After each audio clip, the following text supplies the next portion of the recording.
Hey there, Dave here. Before getting into the episode, I have some cool people that I would like to say thank you to.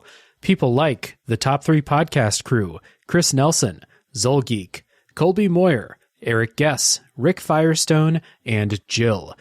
These lovely people have all gone to patreon.com/realdavejackson and supported the tube and the podcasts within. You can be just like them by heading to patreon.com/realdavejackson. As little as $2 per month will get you some treats like voting rights on what comes up on episodes of a Top 3 podcast and Tales from the Backlog, bonus episodes and bonus content, and much more. Once again, that's patreon.com/realdavejackson. Check it out. That'd be very cool of you, and you would be my hero. All right, on to the show.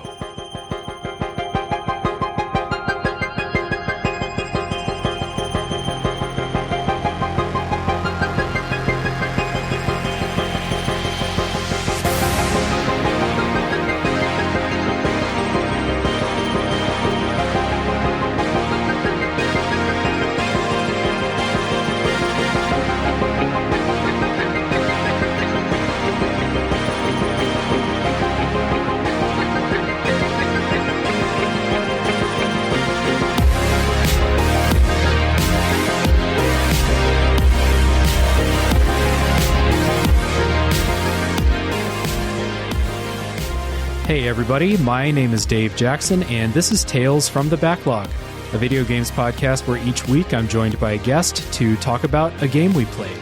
My guests, plural, today are friends of the show, hosts of the Friday Night Gamecast, and needle in eyeball enthusiasts, Nick and Will. Welcome, guys. Awesome. Thanks Glad so to be much, here. Dave. Thank you.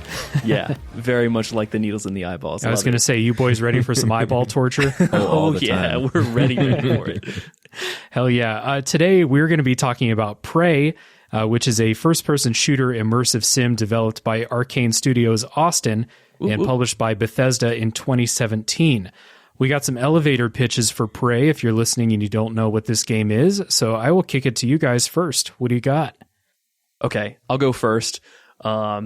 So Prey 2017, developed by Arkane Austin Studios and published by Bethesda Softworks, is a futuristic psychological horror thriller with intense scares, mind-bending twists, engaging gameplay, and everyone's favorite dystopian corporatism. Yes. Very good. All right, Will, what do you got? So I got, in this oppressive space drama, no one can hear you scream or cry or turn into a coffee mug. Very good. I wrote down a modern immersive sim in space. Space.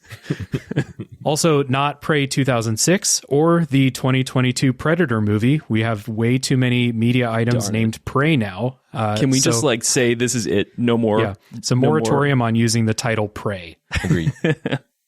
And spoiler policy for this episode. This will be a pretty normal episode of the show. Nothing really, this isn't one of those games where it's like you can't talk about it. It's nothing like that. So we're just going to keep story spoilers for the spoiler section.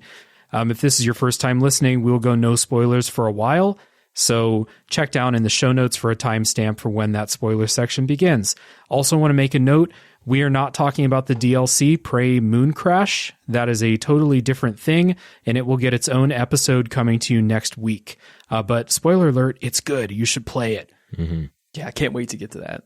Yeah, I don't want to get too much into it, but if you like this game, you're going to like Moon Crash for sure. So before we get into talking about Prey, I want to turn it over to you guys, and you can explain what Friday Night Gamecast is all about, because this is like a couple recent guests, a pretty, I don't want to say new now, because you guys are like well in the swing of things, but you guys came onto the scene a handful of months ago, I want to say, and I think you guys are doing really good shit. So tell everyone what's going on. Oh, well, thank you so much for that, Dave. I mean, the kind words mean everything to us, and that's why we keep going, is because, you know, we just got this really, really awesome community of folks around us. And you're right, we started off in May, and I think Will and I have just gotten into a groove of everything, you know, having weekly episodes released and just kind of getting into that cycle, getting into that habit of recording, editing, publishing, creating content that ties into it. It's been a really great experience. But for those of you who haven't heard us, that are, you know, a part of Dave's fantastic following and community. We are the Friday Night Gamecast, both Will and I. We're a variety podcast. This kind of laid back club style. We really lean on just us, our wonderful personalities, just playing off of each other. And we do a little bit of everything. We have our hands in a little bit of everywhere. We talk about game impressions, reviews. We dig into the news for the video game industry. We talk about rumors.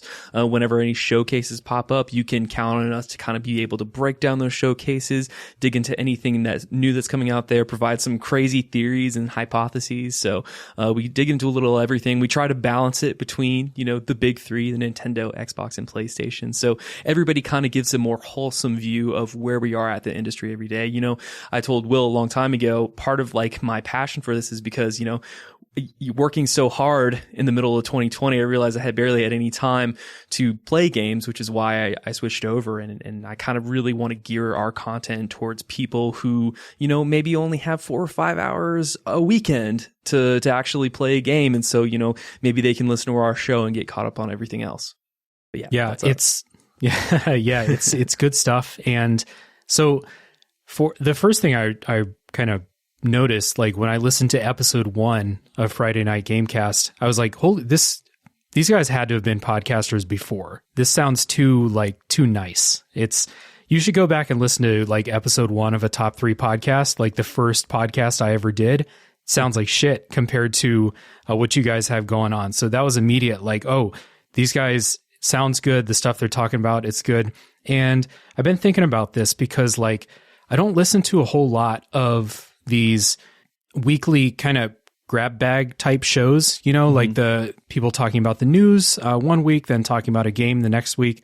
I've kind of realized that like I like to know what's coming from podcasts that I listen to, but for the ones that I do listen to, like your show, you guys have to be bringing something like interesting to the table. And I think the conversations and the knowledge and stuff that you guys bring to it is really, really good. And so it's moved up to like, whenever Friday Night Gamecast drops, I check out what you guys are talking about.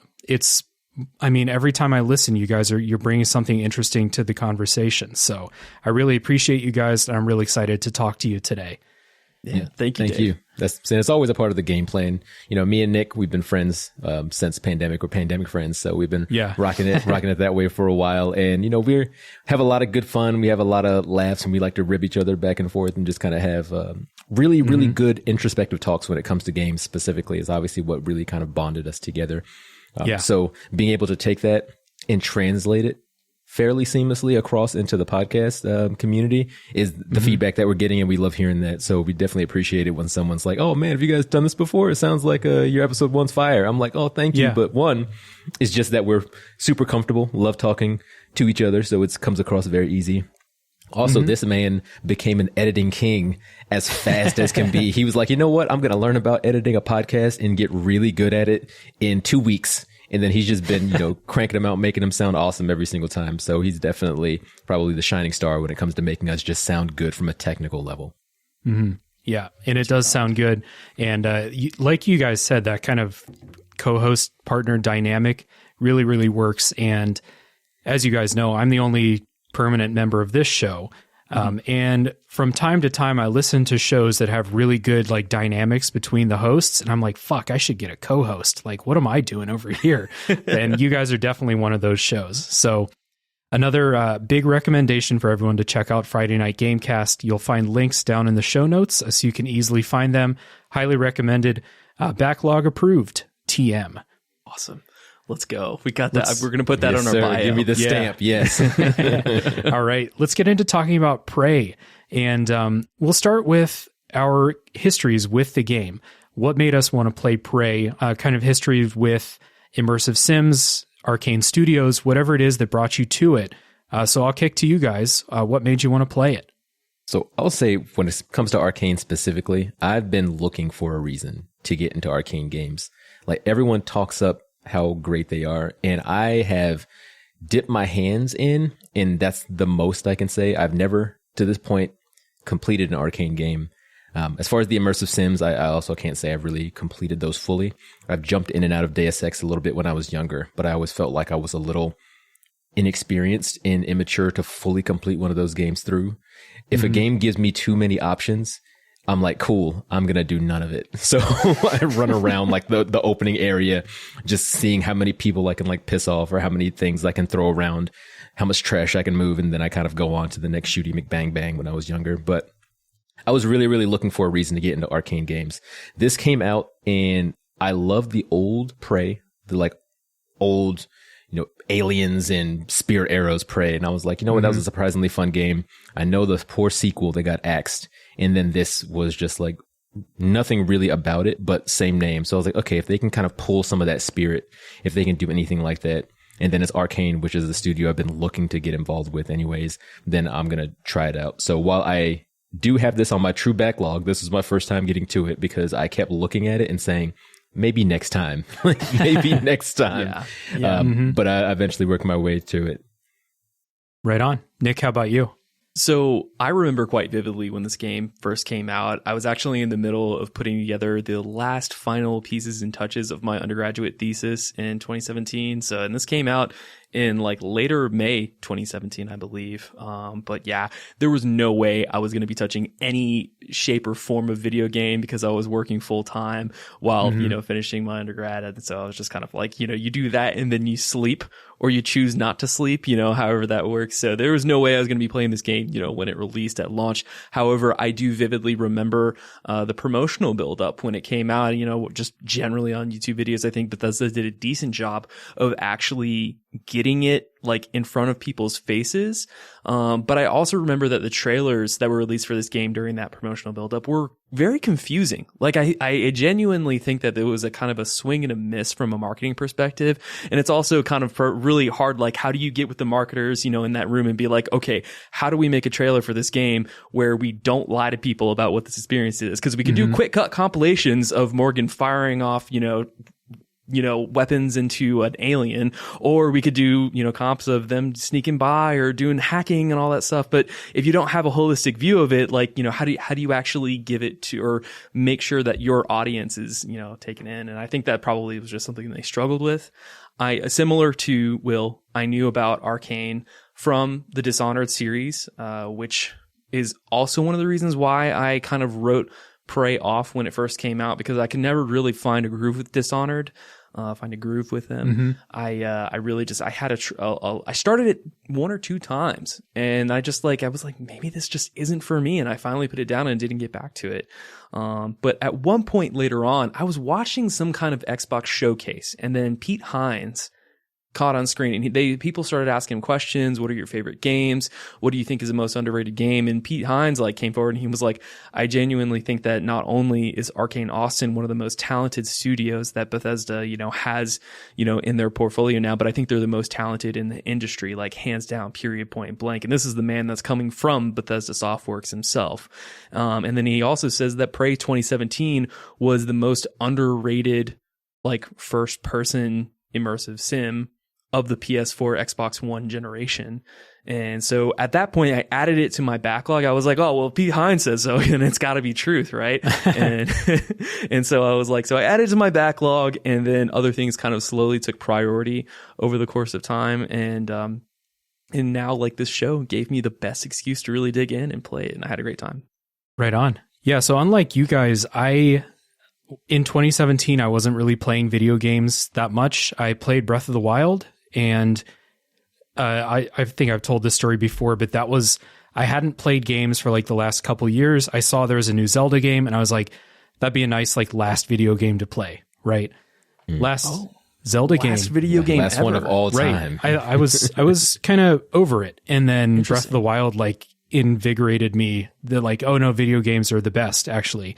And so I got back into it, but I wasn't paying attention to releases and stuff. I didn't really get super into that till about 2018, 2019. So I missed Prey, the whole thing. I didn't know that Arkane Studios had a new game.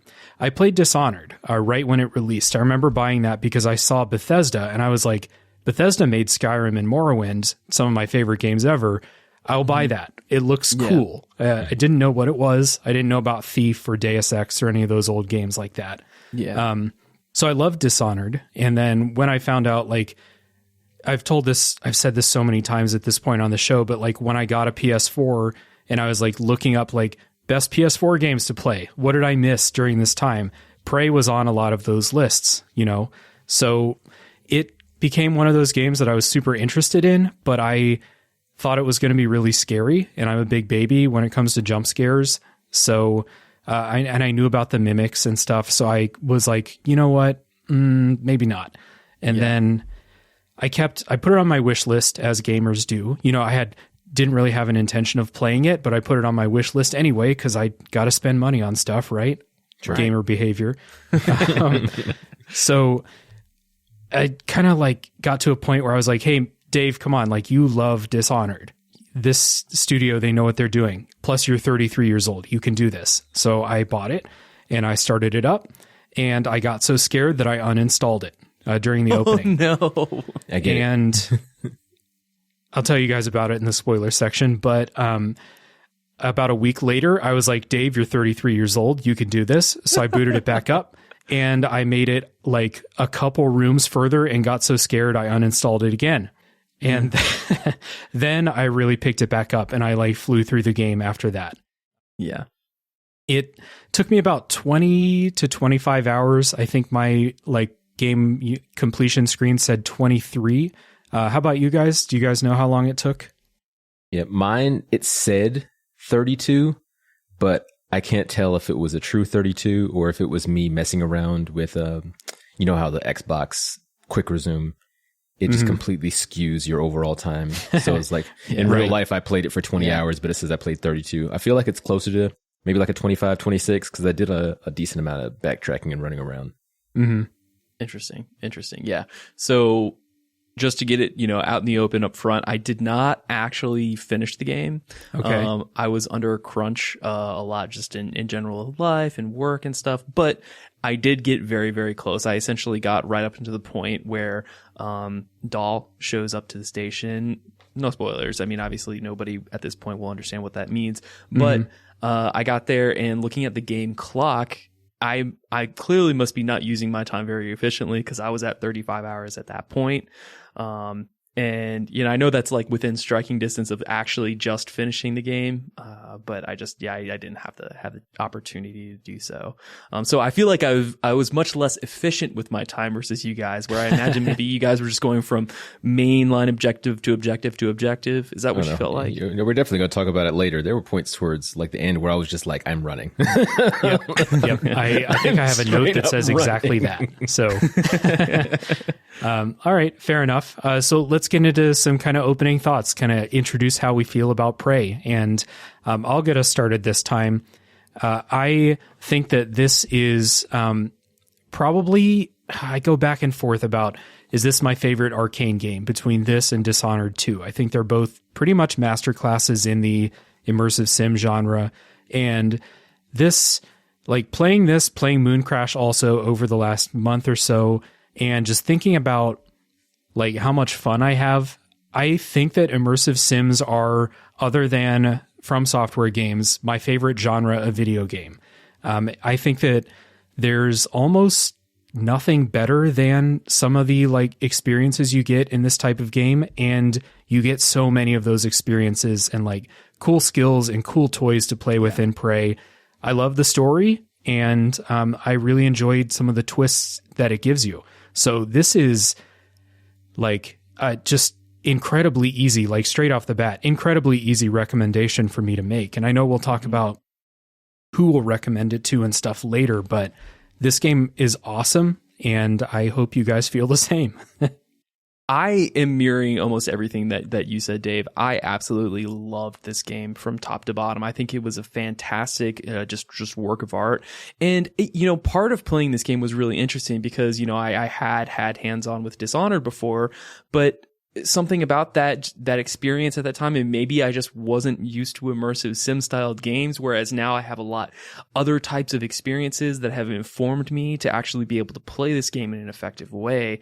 So I think that might have contributed towards that, but I went into this game thinking I wasn't going to like it at all. The first 10 minutes of this game got me though. Like I got in and I was walking around, okay, reading an email, picking up an object, throwing it across the room. Okay, that's fine. But then obviously when that story moment hits, that's when everything changed for me. And I was like, I was like, oh my God, you know, you're in the chopper from the facility and you see Arkane Austin in those big bold letters as like a little sign on top of the skyscraper. And I'm like, oh my goodness.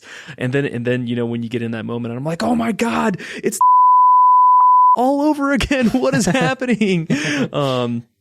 But at the end of the day, I just had an incredible time playing it. Will had to admonish me at one point because I was talking to him while we were playing. And I told him, I was like, dude, this game looks crazy good. Nobody told me this game was a visual feast. And he was like, bro, it came out in 2017. Like, what do you mean? and then I thought about it. I was like, Cuphead, Hellblade, Nier Automata, Breath of the Wild, some of like the best games like of all time that people still consider Horizon today. Zero And this Dawn. is the same year. I mean, it's not like it's not like we're talking about 2006, 2005 games here, which is, you know, it's still crazy to think about. But yeah, I really love this game. There are lots of critiques that we can get to later on, but I think that everything in terms of the ideas of this video game and the way that they were implemented from the narrative direction and the emergent gameplay, it was a win for me. Yep. So I definitely want to go ahead and start off with the fact that I beat this game by accident on hard. so a lot of the stuff I'm going to say from now to the rest of the episode is going to be from the perspective of somebody who was playing on hard under the assumption that it was normal. Because I had it on hard initially. And then I got to an area where some of the enemies, like during the game, it will spike in difficulty as you gain new things. It gives you a little bit, then it takes a little bit back. It doesn't want you to ever feel too powerful. So I hit that first like bigger spike. And then I was like, oh, cool. I'm going to put this on normal so I can beat this game because I'm getting frustrated. And I thought I did, but I guess I left it on hard and then I beat the enemy and I was like, cool, normal's much easier. And then proceeded to like semi-struggle through the game. But all in all, I did have a really good time with it. I got plenty of critiques as far as my own thing, just because in general, I was never really the audience for an immersive sim. I played a little bit of Thief when I was really, really young, and similar to how I mentioned with Deus Ex, didn't really have the like maturity, didn't have the time for it. So I was like, this is kind of neat, but it was never really my thing. And then I mentioned Deus Ex there, but I guess the first true immersive sim, and I know I may get kind of attacked online for saying this, but it's like BioShock 1. That was my like first kind of true immersive sim. I know a lot of people saying it's more of an action game, which is probably why I liked it a lot, but seeing that nice mix there was me. So in the back of my head, you know, you try to play a game, you're not comparing it, but you're like, cool, how's this like BioShock? How's this like BioShock? Am I enjoying this as much as I did? But all in all, I did have a really good time with it. But going through some of these overall sections, I was just kind of like, man, I wish I had some plasmids right now. Yeah. But I would say, as far as like just those initial thoughts, I know we're going to talk about the opening very shortly, but that opening really sets you up to have just like an incredible time. Like, I think I was talking to Nick and talking to some other friends who had played it before. And I was like, why didn't y'all tell me this game was so good? I played the first 15 minutes and I'm going to have the best time of my life. Yeah, 100%. And we're going to get into, well, we're not going to spoil what goes on in that opening, but it is very strong. We're going to get into the story and stuff like that after this little music break here.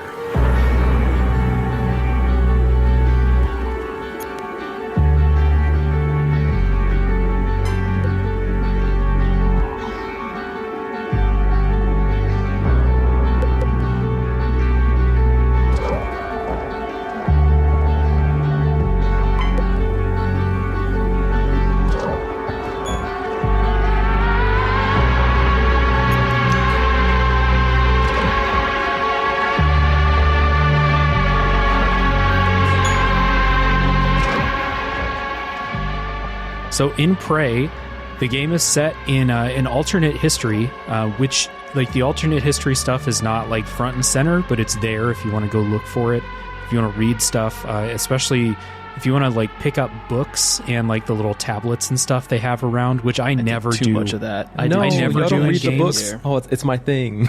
Yeah, that probably accounts for maybe 10 of my 35 hours. Okay, so I don't often do that. In a lot of video games, I think the Elder Scrolls like burned me out of reading books and games, but these are interesting. And so it's an alternate history where JFK was not assassinated.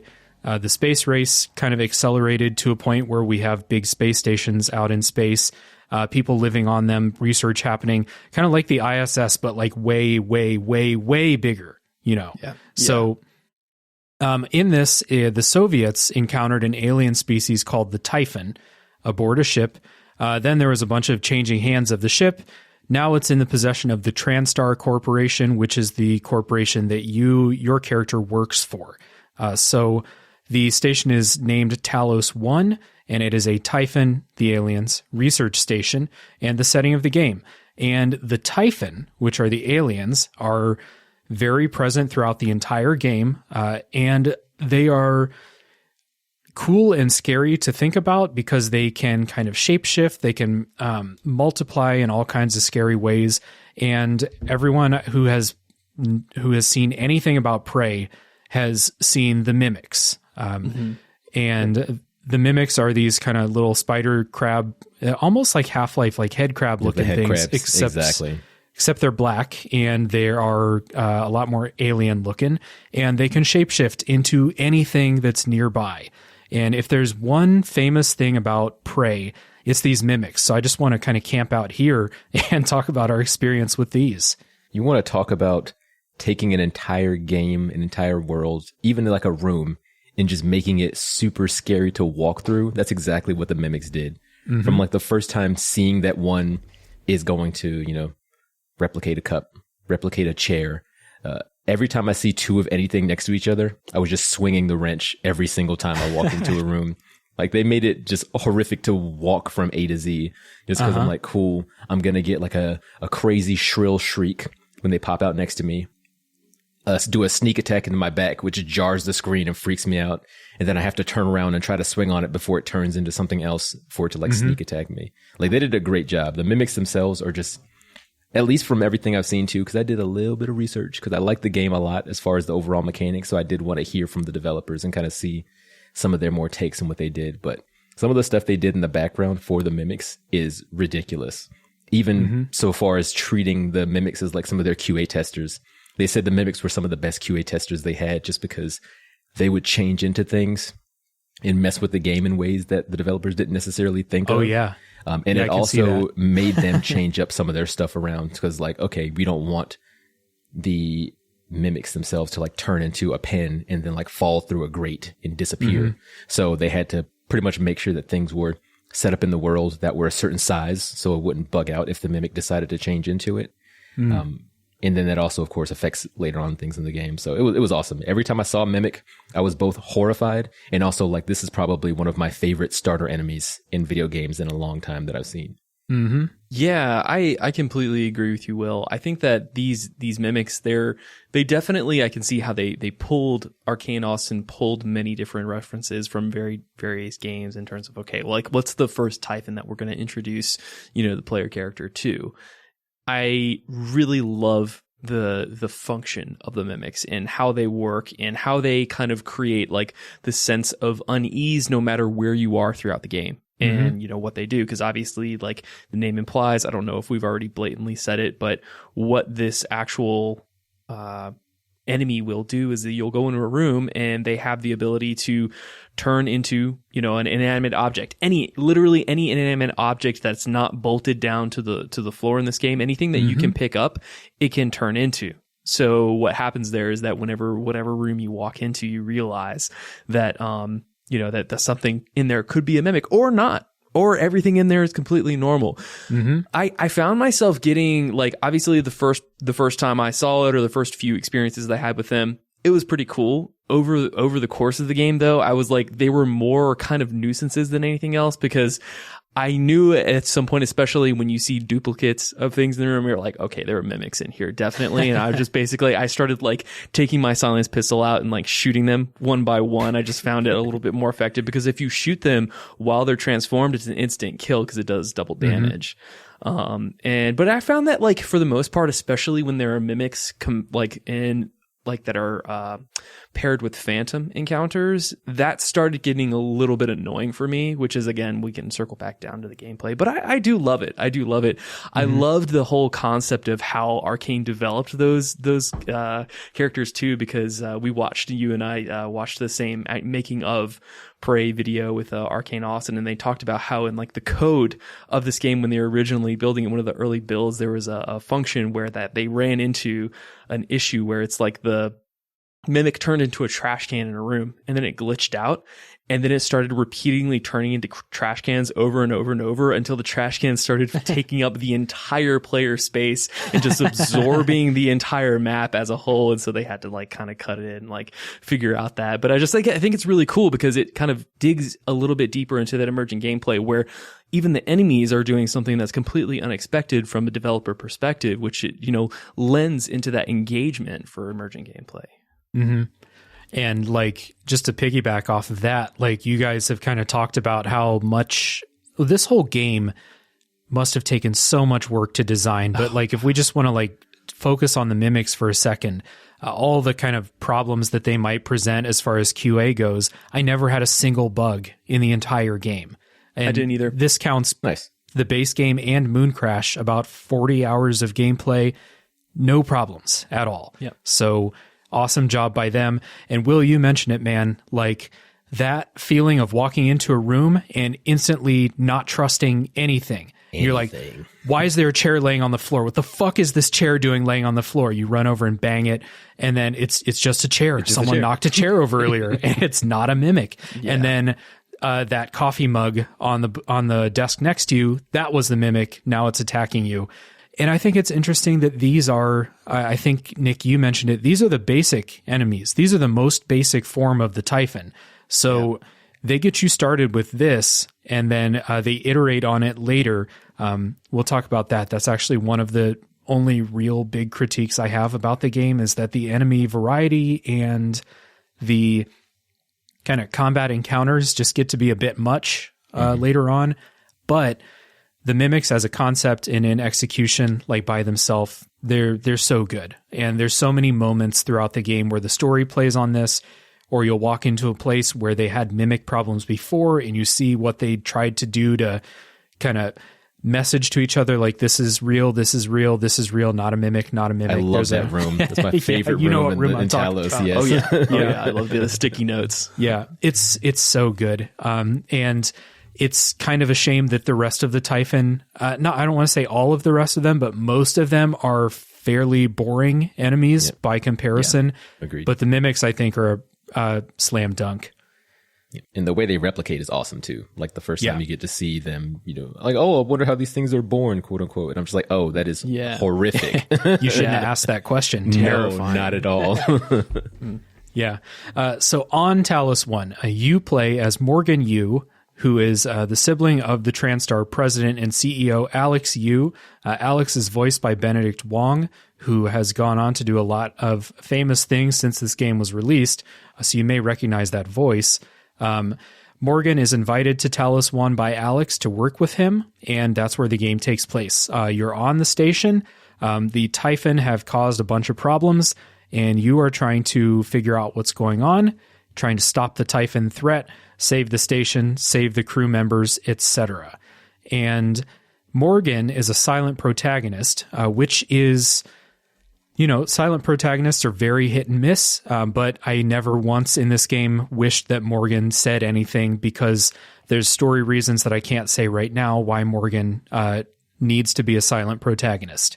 Morgan has a voice. It's not like Morgan can't talk, but story reasons that I think are cool. The voice actor for Morgan is actually quite good too. So. Yeah, you'll hear Morgan's voice sometimes throughout the game. Yeah, because I don't think we talked about it ourselves yet, but you have the option at the beginning for a female presenting or male presenting Morgan. Did both of you choose male Morgan? I did the male one. Yeah, my first playthrough I did the male Morgan, and then my replay that I started a couple days ago, I chose the female Morgan. It makes no difference in the game at all. Just different voice actor. Yeah, and maybe different hands. I don't know. Yeah, like I think you might see a little bit of different hands, but I would say female voice actress for Morgan also did a great job too. So all in all, not missing anything there, picking either one. So in the game, I don't want to say really much about the story other than what I've already said. You're going through trying to figure out what happened and how you can help, I suppose. And so a lot of the time throughout the game, you'll be getting instructions from a kind of helper robot named January and from Alex, your brother. And you're just kind of doing quests around the station. A lot of the quests are basic space station, in trouble stuff like turn on the power, flush this reactor tube.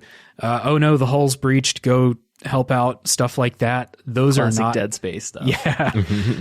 Those, in my opinion, are not so interesting, but the way that you solve those problems is like the bread and butter of the game. We'll get into that in gameplay. And you'll go through like the majority of the game, you're by yourself. So you're going through, and this is classic immersive sim shit, going through living quarters, checking out like environmental storytelling, reading emails on computers, stuff like that. And so the overall plot, like the quests they give you for the main quest stuff is very standard until it's not, stuff like that. I don't want to say much more, but a lot of the side stories that you either directly participate in or you just find by reading people's emails, I think a lot of those are really, really interesting. Both how people deal with, living and working on a space station, because these are like pretty permanent, residents on this space station. It's not like the ISS where they just go up for 6 months and then come home. They're up there, they live there. So how they deal with that, and then how they've dealt with shit hitting the fan. Also, like, just as a quick comment, 95% of them are horrible people. Like the worst of the worst. Like we're talking about the volunteers and the scientists, mainly the scientists. The volunteers are just there. Yeah, I love that, because that's one of my favorite parts of that aspect of this game, reading through the emails and just looking at how like these corporate people are stabbing each other in the back as soon as they can. So yeah, I love that. And similar to what you mentioned there, Dave, too, like they're up there for a good amount of time. So you really get to see the extent of how they were living, how they were interacting, not only in those emails being catty to each other, but when you're going through some of their rooms and, some folks are sitting there playing video games. When they got 2 pillows and on their email, they're like talking back and forth to a person. So it's like, oh, they had like a little sleepover. They're playing games. Or maybe you're up in an area and there's like a nice little setup for D&D and people have their character sheets out. So you get to really just see these folks live their lives. It's not that you're walking through this old oppressive space station. I would say, although I love the game, very Dead Space-like, it's, you see more of people living in, you see the world, and then you see that it got wrecked. Yeah, that's what I love about it. It's just like that. It's just that attention to detail is really what set it off for me. It really just sparked my curiosity.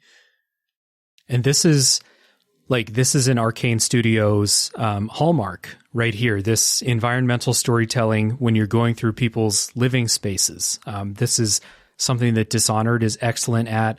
This is something that Deathloop was really cool with. If you like dig in and kind of listen to the conversations and read people's stuff in Deathloop, there's a lot of like cool interpersonal relationships to dig into there too.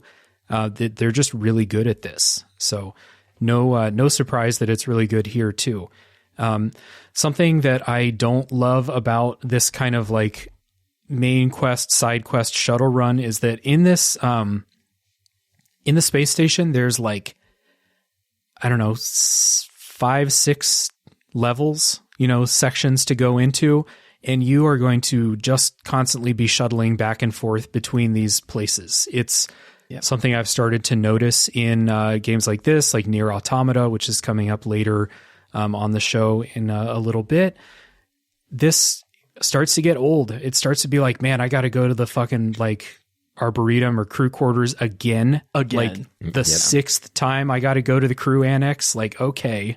And you're like trying to figure out the best way to get there. Like, okay, if I go this way, there's maybe an elevator that I can take up and down. Or if I have to go this way, I got to jump out of an airlock and float through space to then make my way over to it. Like there's just, there's no real easy way to get anywhere, which I guess is kind of the point they're making. There's no fast travel. When you go through places, it's not like you beat a bunch of bad guys out and then you never have to worry about that place being empty ever again. You can come back through after clearing a place out and a mimic hops off of a cup and tries to attack you again. Like you're never safe, which is what they're going for sure. But it can, especially towards the end of the game when you're doing those running back and forth, when you've already kind of emptied out every room and you found every piece of loot that you're looking for and all that's really left is the combat, then you're like, this is grating on my soul. Can be, for sure. And so the first time I played this was on PS4, and I definitely noticed a bit of improvement on PS5, but the loading times when you go between these big levels were pretty rough when I played on PS4. They take a long time. I didn't get frustrated with them on PS5, and I don't know if that's because I've become a better person or if it's just because it loads faster. But I'm going to say you became a better person, Dave. Thank you. Thank you. I'm going on a limb there. No, I played this on the PC Game Pass and had zero problems. Going back to what you were saying earlier with the bugs, didn't experience a single bug. No matter how hard I tried to break the game, definitely, like, I think that it really stood up in terms of the architecture and the solidarity. I just think that it's just very, very expertly crafted. I agree with you, though. I think that something that should have been in this game was a fast travel to already discovered locations, because I think that like the 0G is fine and it can offer a shortcut at times, but then there are other issues that you face with how they want you to kind of traverse this area, and it kind of takes you out of that immersion a little bit when you have to be like, all right, I have to go back here to pick up a key card again. Really, you want me to do this? And to their credit, even though there is no fast travel, there are a couple ways, 2-3 ways I can think of to get from one end of the station to another as quickly as possible, but none of them really replace fast travel. They just make things slightly annoying, but each of them has their own annoying thing in turn, such as you can go out of an airlock and fly through space to another airlock, but then you're in the 0G parts that give me motion sickness, so I didn't do that a whole lot of times. Okay. Yeah. Yeah, the first person 0G stuff gets to you every time. It's especially because they did a great job too. If I can just talk about the 0G, they did a fantastic job as far as being able to float around, spin around. The pitching and like the yawing with the bumpers was amazing. But also, if I was not facing the right way, I had to like pull my Ender's Game move where I'm like, okay, the gate is down. Because if I'm losing like orientation, then I'm just like, okay, I got to look away from the screen real quick. Yeah, it gets me. It gets me pretty often in stuff where you're just rotating with no real control over it. Gravity Rush also gave me motion sickness, stuff like that. And this 0G stuff got to me. Yeah, the loading screens weren't too bad though. I don't even remember the name of it, but I played an entire game that was literally just like the entire game was just the 0G elements of Prey, but they like put it to the soundtrack of Claire de Lune and then they slowed it down a little bit. It was I don't know why I spent money on that game, but I was like, this is for me. So yeah, that's just I loved it so much, and I just love the fact that you can actually go back all the way out. I don't know why I backed up from the microphone when I said that, but you can you can just go all the way back from the space station and look at the entire like this monolithic structure. I just thought that was really cool. They said it was like 8 football fields, which is crazy. That's insane. Mm-hmm. And it's when you do take a zoomed out look at the station, it should give you a little bit of appreciation for level design and the way that they built this entire thing, because the Dishonored games and Deathloop are not like this. They have their own individual levels that you go to for each kind of mission or each time period in Deathloop. So props to them for building this. Yeah. Shout out to the Arkane Austin team. They put the work in.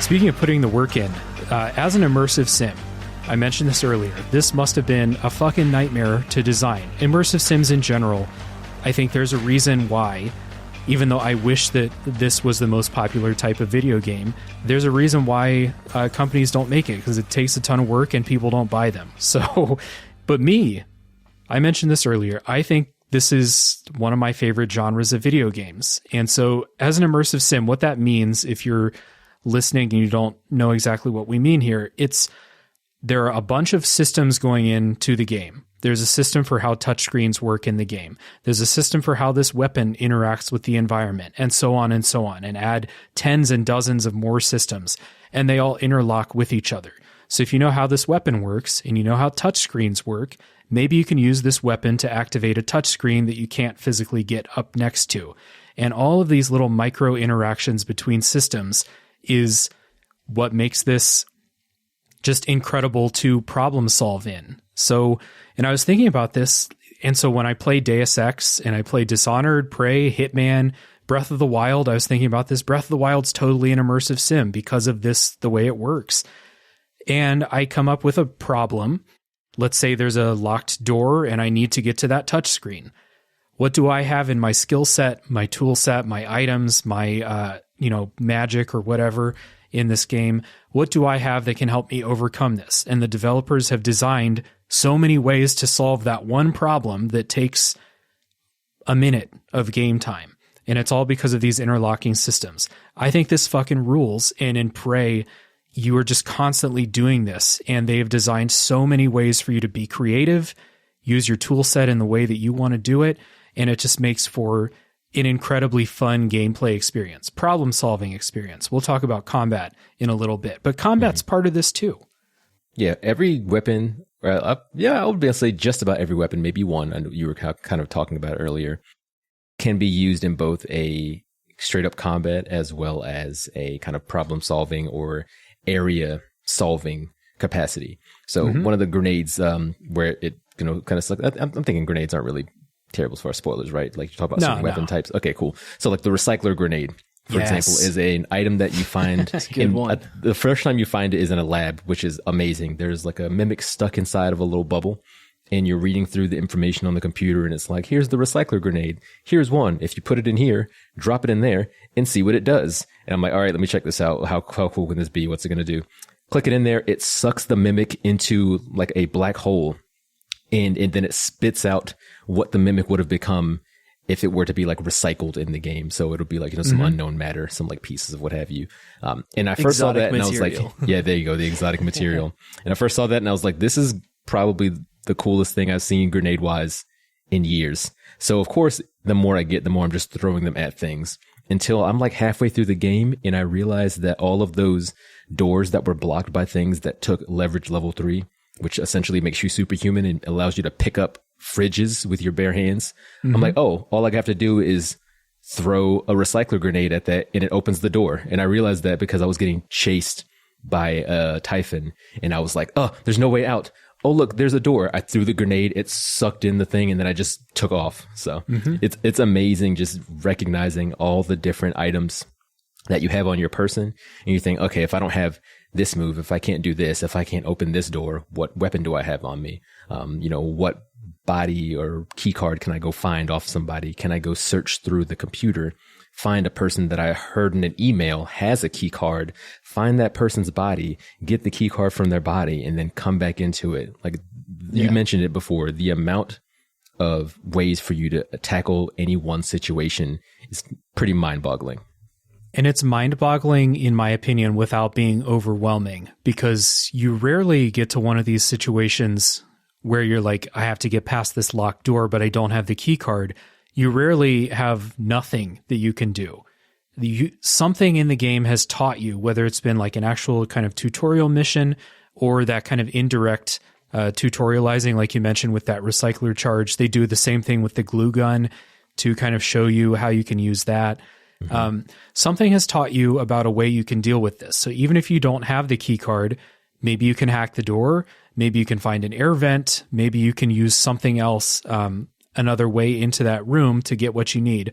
Or like you said, you can always go to the security station, find the person whose room that is, maybe they have the key card. And there's just so many ways that you can deal with this stuff. And again, it never felt like, I have too many things to do, I'm overwhelmed. It never felt like that. It always was like, let me think about my character, the way I built it, what items I have, what's going to work for me here. Exactly. Yeah, I generally don't enjoy it when games force me to think. Like I just don't like thinking in general. I'm kidding. That's what we do on the whole podcast is we just think all the time too much. But I really enjoyed the way that this game pulled it off. They did it in a kind of like, I don't know how to describe it. I feel like they forced the player to think in a way, but that was subtle. They were like, you can do these things. You have the option. You have the choice to do things, but they didn't shove it down your throat to where it's like, oh, well, you can't open the door, then go through the escape vent or anything like that. It was like, obviously, like you said, there are always multiple ways that you can approach a problem. I think that lends to a lot of things. And I agree with you, Dave. I think I've realized through playing this game that maybe that immersive sims are one of my favorite genres to play just because of how much fun I've actually had engaging and interacting. Like I was like, it's similar to what Will was talking about with his experiences on, solving a problem, getting through a door. Like I like the point where you're trying to get up to Alex's office when you're in the Arboretum. And I'm like, okay, like I invested in hacking and repair and leverage, but I don't have hacking 4 because I'm an idiot and I've spread my neuromods out over these meaningless things that I probably shouldn't have invested in. Mm-hmm. And so what do? I take the glue gun and I build platforms along the rock wall face, the sheer rock wall face, so I don't have to go up an elevator. I just fucking use the environment and like the glue nodules in order to climb up on there. And the game does, like, as soon as you get the propulsion system, the game is very forgiving in terms of leveling and platforming. So I was literally able to climb up this sheer face wall, crawl under, like they had his office like built on stilts. So it was like this physical object that was sitting above this little space in between this huge like rock buttress. And then there was a dead body lying there. Then I picked up things on that dead body that triggered a side quest. And so I do that. I wrap around the building. I do the exact same thing. And I managed to climb up on there, get in his office, grab the key card to the escape pod. And then obviously things are going forward from there. Not obviously. I hope that's not spoilers or anything like that. But I think that part of that, Liz, is just it's exciting when you can discover these ways that you can do things that you're not that maybe that you weren't really supposed to do or the developer didn't specifically ask you to do. Mm-hmm. There's never a voice in your head like when you come up to a problem. There's never a voice that chimes in 30 seconds later and is like, "Hey, dude, look for an air vent." It never does. It's always up to you to figure out the way to do it, but it's never too hidden. Like sometimes when I got stuck, this happened to me in Moon Crash a few times where I got stuck recently and I had to go, like I looked it up because that's what I do. I don't want to spend time being super frustrated. Right. And they were like, yeah, there's an air vent right there. And I was like, fuck, Dave, just like take 5 seconds, look around. There's an air vent. Of course there's an air vent. This is an immersive sim. All you do is crawl through vents. Like they're called vent crawlers for a reason. So Nick, you mentioned that skill tree and the skills you can choose for your character. There is a skill tree. You find these items called neuromods throughout the game. You'll find these as rewards for finding important places a lot of times. Mm-hmm. And you kind of spend those to upgrade different skills that you want for your character. So we mentioned hacking, we mentioned repair, we mentioned leverage. There's also combat abilities that you can spend this on. And you definitely don't have enough to do everything. So you do need to specialize a little bit, but the game is designed in such a way that I really can't imagine a way that someone's like going to spec themselves into a corner and not be able to solve the problems that the game gives you. Cause there's usually, maybe you can't repair this door, or maybe you can't lift up this big filing cabinet that's blocking a door, but you got those recycle charges. You can just take care of that door that way. So, I had a good time with this. I really liked the hacking mini game, so I spec'd in hacking. Opening doors without key cards and opening computers is always more efficient for me, so I like that. And I played this game without some of the things that make it a lot easier. There's an ability that slows down time when you enter combat, and I skipped it. I saw the description, I was like, that doesn't sound fun, or that doesn't sound good. And it turns out that's actually like easy mode, basically. Yeah. And so, whoops, bad job, Dave. Yeah, I definitely used a little bit of the slow down time, but I didn't notice the impact it had on me. Like, I still think was a little bit fuzzy on the way the mechanic worked, but as soon as I started unlocking the actual Typhon neuromods and I got the Psyblast, I was like, oh, that's the one, and I just started using the Psyblast off rip. Mm-hmm. Yeah, because like the combat focus, you talked about that, and it was funny because I also didn't do it. I saw the first one. I was like, oh, slow down time. Like, that's kind of cool, but it doesn't sound too great. And I just did not go over to the right where it says slow down time and do 150% more damage. I'm like, what? Yeah. Why did I miss that? It wasn't until I played Moon Crash, and one of the characters in Moon Crash just has that as their kind of ability. And so I started using it. I was like, fuck, this is so much easier. Like, how stupid am I to not use this? Nick, you mentioned those Typhon powers. Well, first, I'll ask you, did you guys use these Typhon powers? I used them, but I only spec'd into one. Same. Okay. I didn't even realize the game made you do the one, or rather, I thought it made you do one. Like, when you're at a certain point in the game, it's like, cool, pick a power. And I was like, okay, I'll pick this one, but I really don't want to. I didn't even realize that you could literally just say, nah, I'm good, and not do it. Otherwise, I probably would have had a big fat 0. Oh, interesting. I used a lot of the Typhon powers, and the game tells you that using the Typhon powers will be bad for you because turrets and stuff will see you as Typhon because you have this Typhon material in your body. And so I thought, like, I don't want that until I realized that turrets are very easy to take care of. Like, they're not a problem. Oh, okay. Are they? No, they're easy. You can like throw something at them and knock them. They're like portal turrets. You can just knock them down. They're super. Gosh, I can't believe I forsake psychic psychic powers for flimsy turrets. Okay, so they're real fun. It feels like a vestigial, like, Dishonored, like, don't kill too many people or there's going to be too many rats, like that kind of thing. Yeah, but it's not true. Just like in Dishonored, the rats don't matter. You can do Typhon stuff, like, turrets will attack you, but you'll have Typhon powers. You can fuck up some turrets. That's not a big deal. Right. So that's kind of an odd thing, but the Typhon powers are fun. There's some really fun ones. Like, you can do mimic shit. You can turn into a coffee mug and slide under a door and stuff like that. Yeah, I did see that was really cool too. Like, one of the things as far as turning into a mimic that helps you get, I think those are the one rooms in the entire space station. Everything else, there's at least 2 or 3 different ways to open a room. You can pick the lock, you can pick something out of the way, throw a recycler charge, but there are certain doors that are kind of, the shutters are broken, and the only way to get in there, or at least the only easy way, I'm sure you can kind of glitch it out some other way, but the only easy way is to turn into like a mug, turn into a stapler, turn into a tape dispenser, and then scoot your way. It is really funny because I did see a couple, and like I went and tweaked with it. Like, I did a little save scum because I wanted to check the powers out but not get killed by turrets. So I was like, let me see what some of these Typhon powers are. I got 30 neuromods. I'll make myself go crazy. And the scooting around is like a little tape dispenser was very cute. I had a good time with that.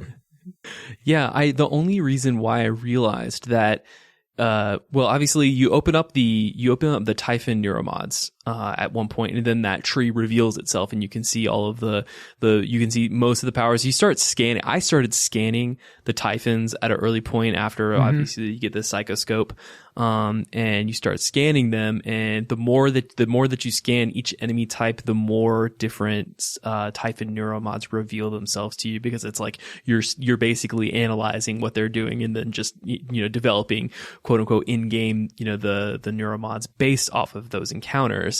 And I realized at a certain point that, like, I didn't know that turning into or morphing into an inanimate object was actually an option, but like it was a moment where I ended back up in Alex's office in the lobby once again, and I saw at the end of the office there was these 2 little holes at the bottom of at the front of his office that are like, it's just like architecturally it doesn't really make sense. Why are those there? Is that going to be there so an enemy can like just come, a mimic can come in anytime it wants, and turn into something and then attack you randomly and make you go and then I looked at the tree and I was like, oh shit, you can turn it into a stapler, and that's kind of it. Was a nice little reveal, little surprise, though I never exactly, because January, the way that they presented this up front, they were like, if you do this, be careful because you're probably going to die a lot. I was like, highly concerned. So I was like, okay, you know what? I'm actually handling these Typhons pretty well with my, you know, my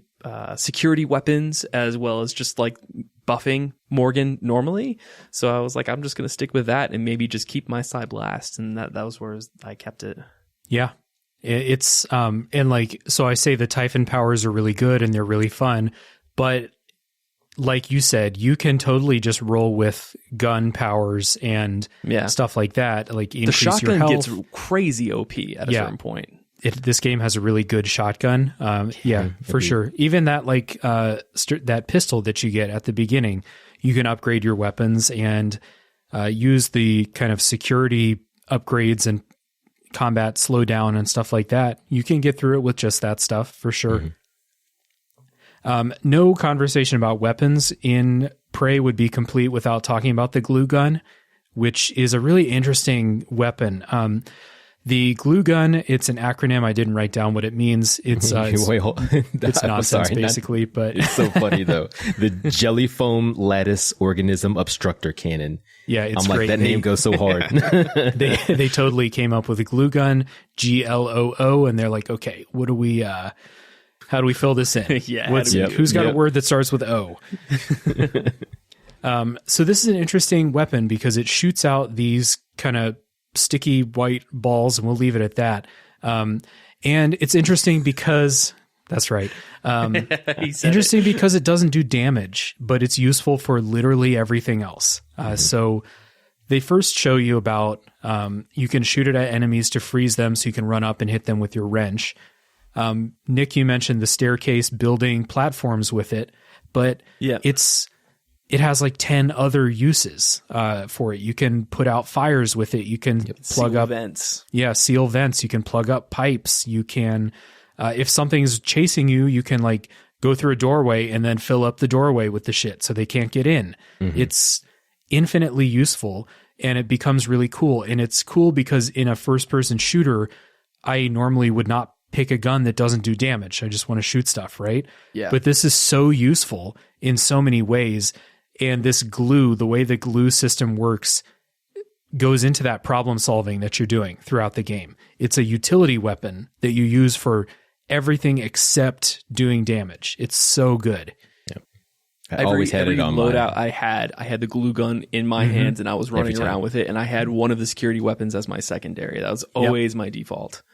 Well, sorry, Will, I think I spoke over you. Yeah, it was literally the same thing. I was like, because I was playing on console, so I was stuck with a D-pad. I wasn't cool like you with the PC where you had hotkeys, but I literally had, so the top D-pads has to be your flashlight. So you have the option for your 3 other D-pad points, left, right, and bottom. And it was always left was the shotgun or the pistol, depending on how much ammo I had. Right was the glue gun and bottom was the wrench. And that was just me throughout the entirety of the game. Nice. Yeah. It's really, really useful. It's up there with the gravity gun from Half-Life 2 as like, you know, not as combat oriented as the gravity gun, but it's fun to use it to problem solve in the way that the gravity gun is too. Good times with the glue gun. And we've kind of talked about this a few times, but there's a crafting and scavenging system in the game. And we mentioned it with the recycler charge. This is really good, and I don't like crafting in a lot of games, especially games that are not like, you know, I play Stardew Valley. Of course, I'm going to need to build some shit, right? Yeah. But in a first-person shooter, if it's are all these like fucking crafting, farming-based JRPGs that are coming out now, I'm like, I don't want to fucking farm in a JRPG. I don't want to.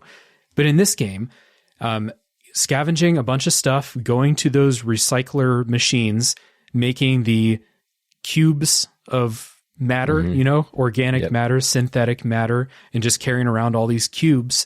And then crafting stuff like ammo for your guns. If you're running out, you can craft neuromods, which is very useful, but they're expensive to make. I had a lot of fun. And so this was like the last missing piece. So you're going through these rooms and you're getting story content because you are reading emails, you're reading lore books and stuff like that. And then you're getting all these items. You're getting circuit boards, you're getting plastic tubes, you're getting apples, you're getting banana peels. Used cigars. Used cigars, which is great. Just let me fill up my pockets with used cigar butts. Crumpled up paper. Yeah. Yeah.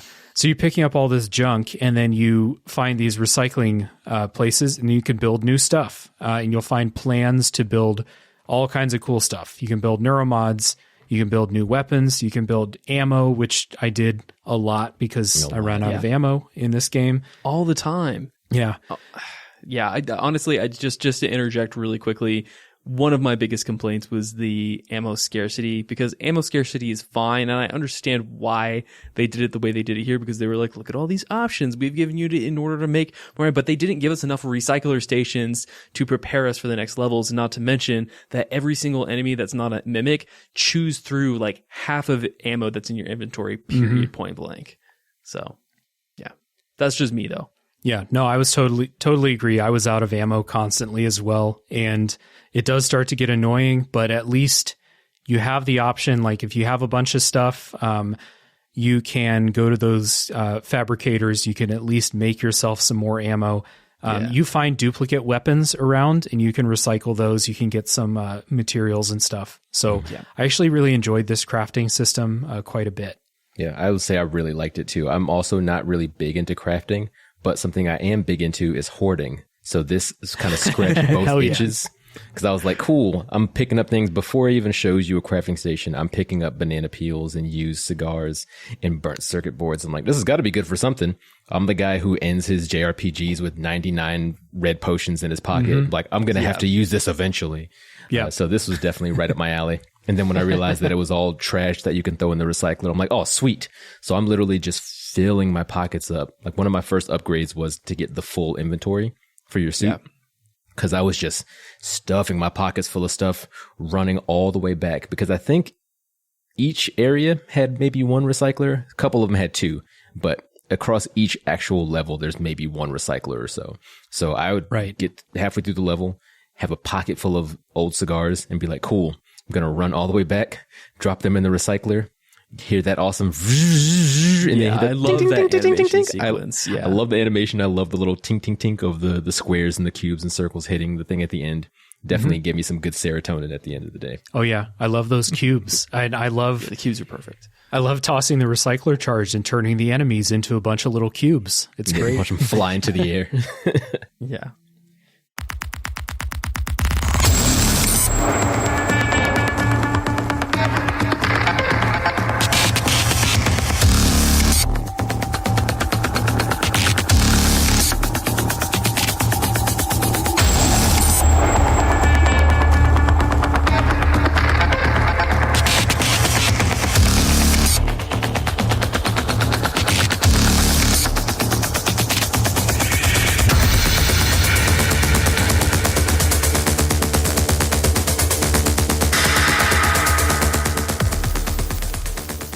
Yeah, let's talk about the combat a little bit before we get into we could talk about the music and stuff, but then get into spoiler section in a little bit.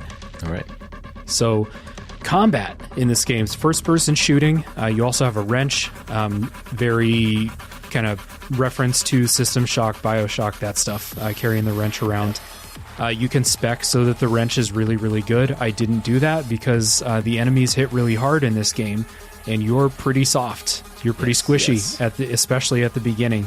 This game was really hard at the beginning, and when you just have like a pistol and a wrench and the glue gun and nothing really as far as powers or like upgrades to your health and stuff, I thought this was real hard. Yeah, definitely. I experienced. Well, did you play on hard mode the same way as Will? No, Nightmare? No, hell no. Okay. Yeah, no, I definitely, like, I don't know. Like, maybe I just had a weird experience with it just coming off of another first-person shooter game that we can get to here a little bit, one of the ones that you just mentioned. But I kind of enjoyed the beginning of it. Yeah, I died like maybe once or twice, but I was like, oh, this difficulty is actually like, I feel like this is pretty balanced. This is fairly reasonable. The mimics were a little bit annoying when you had only the wrench to have to whack them, and then you encounter like 4 or 5 at a time, and so you're getting swarmed a little bit. But yeah, I think though, I agree with you that the combat, using, whether you're using human powers or Typhon powers, I thought was a little weak overall. I think that there's only so many enemy types that they just use and then they continue to iterate on. I mean, overall, I mean, you have like 4 or 5 archetypes of enemies, and then they kind of change those up, you know, to kind of intersperse it, or making certain sections or certain areas a little bit more difficult to be like, hey, you're not supposed to be here yet, or come back later when you have like X, Y, or Z power. But yeah, I think I really enjoyed the security weapons for sure. Like those were, you know, like I mentioned before, a little bit my bread and butter. Just out of curiosity, did either of you level up the neuromod section with the wrench? Like, did the wrench ever become OP for you guys? Nope. I did all but the last one. And I mean, the wrench was never OP. It was always a mimic / low health phantom mop up thing. Gotcha.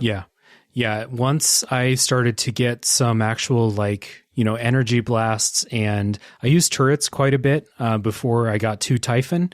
Yeah. Same here. So I would like set up turrets and stuff, and they're good against a lot of the enemies. Everywhere you go. Yeah, I did. I looked like a fucking weirdo just carrying this little portable turret around through the hallways and stuff. Yeah. Yeah, shotgun, pistol, that kind of stuff. I didn't really mess with the wrench, especially in the second half of the game. Okay, that's fair. Yeah, we talked about that slow time ability, highly recommended for everybody who is thinking about playing this game. The gunplay itself is not really a strength of the game, in my opinion. The guns feel okay. They don't feel great. You can tell that, and rightfully so, Arkane seems to have put the vast majority of their effort into this immersive sim type stuff, and then they made the gameplay okay. It's a lot better in Deathloop than in this. Yeah, that's exciting, because I haven't played Deathloop yet, and I know Will and I, after this game, are really excited to get into it and see how we're able to how Arkane maybe learned from their experience in developing Prey, and be like, how did they change that in Deathloop? So that's gonna be really interesting for us to dig into. Yeah, the gunplay is more fun in Deathloop for sure. Okay. Awesome. That's good to hear. Because for me, the gunplay in this game was definitely something I was like, okay, I have to do this to get to the lore. I have to do this to get to the story. But there were very few times where I was getting into a straight up like brawl situation with the guns, you know, not using mimic powers, not being kind of semi-stealthy, what have you, where I was like, oh man, like that was a fantastic fight. Because you mentioned things hit very hard. And the closer I'd say anything in this game gets to you is terrible. And they give you a shotgun where you kind of have to get close. They give you a wrench where you definitely have to get close. And then they give you a pistol that's silenced, and it's kind of nice if you're being semi-stealthy. But even in the little tooltips, it says it works at medium to close range, and at far range, the damage drops off. So I'm like, okay, this is not a long range situation. Everything's going to be medium or closer. Yeah, there's actually not a whole lot of like huge spaces. Like there's no sniper rifle in this game because there's no giant places for you to snipe from a huge distance. But like, dude, Will, that's why I didn't use the wrench, because you got to get close to things to use the wrench, and things hit. So like even later in the game, you'll die in 2, 3, 4 hits against a lot. Everything that's not a mimic basically will kill you in a couple of hits. Yeah. So you just can't get close. And I know that there's a way to like spec the glue gun and spec the wrench so that you're just, you know, bashing people and having a good time, but that's not how I did it. Exactly. And just also, as you mentioned deaths, there too. Sorry, go ahead, Will. I was going to say, you mentioned being soft and like even later in the game. And that's probably one of the biggest downsides for me too. You can upgrade your health in the game, but your armor or your suit, which it says it decreases damage, I kind of call shenanigans, because I'll be sitting here with like 100% suit health, and then I get hit by a phantom bolt, and it does 70% like of my life, like my straight up health bar, and then the suit goes down 10%. I'm like, that is not a good trade off. So like you never really upgrade your suit. Your suit can only go to 100 max, and then if the lower it gets, the more damage you take, which is incredulous because you take a bunch of health damage as it is, even with the suit being up there. Yeah. So I found the best kind of way to approach combat in this game is to be stealthy, get in a good sneak attack, because like you said, you'll kill mimics in one hit if you sneak up on them. The phantoms and the other ones, you'll at least get a nice damage bonus, and you need it because once enemies are on you, you got to kill them quickly because you're squishy. Not much more to say. Yeah. So we talked about this a little bit earlier, but one thing that I think really hurts the combat is the enemy variety in the game. And I didn't count these because I don't do tons of research, but I would say there's 10 types of Typhon. And if I looked it up, I don't think I'd be that far off. Maybe there's 12. I don't know, but there's not that many. And this is a 20+ hour game. And you're going to see most of the Typhon types within the first 5 hours, I would say. And then later on, you just see upgraded versions of the same enemies. And then later on, you'll see just more of them in the same place, or like different combinations and stuff. And it's, I don't know, like early in the game when it was just mimics and phantoms, I was having a good time with the combat. And then later on, I just kind of got tired of like, oh, there's 3 phantoms here and there's a couple mimics and maybe there's a, technopath somewhere around here too. Or you get to those places where those cystoids that are fucking everywhere. The worst. And, yeah. This got kind of old, and it's really the only thing that I can say is like not super fun all the time is combat and the way that these situations are set up. Yeah, I think that part of that too is like something that I really, really wanted Arkane to do was get a little wacky. Like I think for so much of what they were trying to do, they were striving for perfection. They were striving for these very like pure visions or pure forms of the thoughts that were relayed from, the creative team. Mm-hmm. And they achieved that in spades. They really did. But I think one thing that impacted the development was like, where were the crazy ideas that were in this game? Like I needed like 7 more glue gun ideas in this game in order to make combat or apply those to combat in a way that's more effective. Like one of the reasons why I love the 2019 game Control from 505 Games and Remedy is because of the hiss from a gameplay perspective take on so many different forms, and they also like the way that they built the AI into the hiss was very, very engaging. Now, completely different game, right? This is in no way was that really an immersive sim. However, I will say that like there were just elements that I wish that maybe the Typhon could have maybe morphed or formed into different styles of enemy characters, or maybe had different behavior mechanics, or maybe like there were ways that they could have like leaned more into people who wanted to do a pacifist run, that the Typhon behaviors didn't necessarily aggro on a character immediately unless you did a certain thing, like had a gun out or something like that. You know what I mean? And these are just like, these are 2020 hindsight, Monday night quarterback ideas. But I still think that, there might have been a little bit more thought that could have been put into that. It's funny too, when you talk about like a pacifist run, because of course, past the spoiler wall, we'll get into more of it, but I do wish there was something similar to that as well. Of course, you have to fight some of the enemies. You can't get through a game, or very often you can't get through a game without fighting. But aside from being stealthy, which honestly for me was very hit or miss, even with my stealth perks increased like to the second one where it's supposed to be more stealthy, and even running, they can't hear you. The sight for the AI was still very good, which I think is a good thing overall. I can't stand in like a lit hallway crouched and they can't see me. Like they're still like, bro, what's going on? Yeah. But all in all, I wish you can kind of sneak past people easier, or do things, or get into situations where you're kind of either given the option to fight the enemies, or the enemies won't attack you, like you were saying, unless you kind of attack them first. And then that would shake up the game systems a little bit more for me, instead of having me just at the end of the game sprint past stuff that's beating the heck out of me because I'm sick of fighting them. Yeah. And at the end of the game, I did that. I saw a room with 6 Typhon in it, and I was like, you know what? I've upgraded my running speed a few times. I'm just running through here. If they tag me, cool, I'll eat a potion, whatever. Yep. I am not fighting these things. Yeah. And to their credit, you don't have to fight in a lot of those kind of annoying late game rooms. You don't have to fight everything. But it was certainly less fun to run past everything than it would have been to like kind of figure out my way through a combat challenge or something like that. And there's something we'll talk about in the spoiler wall that's meant to be a combat challenge that I did not fight because it's just not fun. So it's interesting. Like Nick, when you brought up like ways to get creative, I was thinking about like, well, part of the Typhon story is that the Typhon can kind of shapeshift and evolve quickly and duplicate and take on the forms of everything. And other than the mimics, which are like a technical and gameplay like marvel, they're a ton of fun.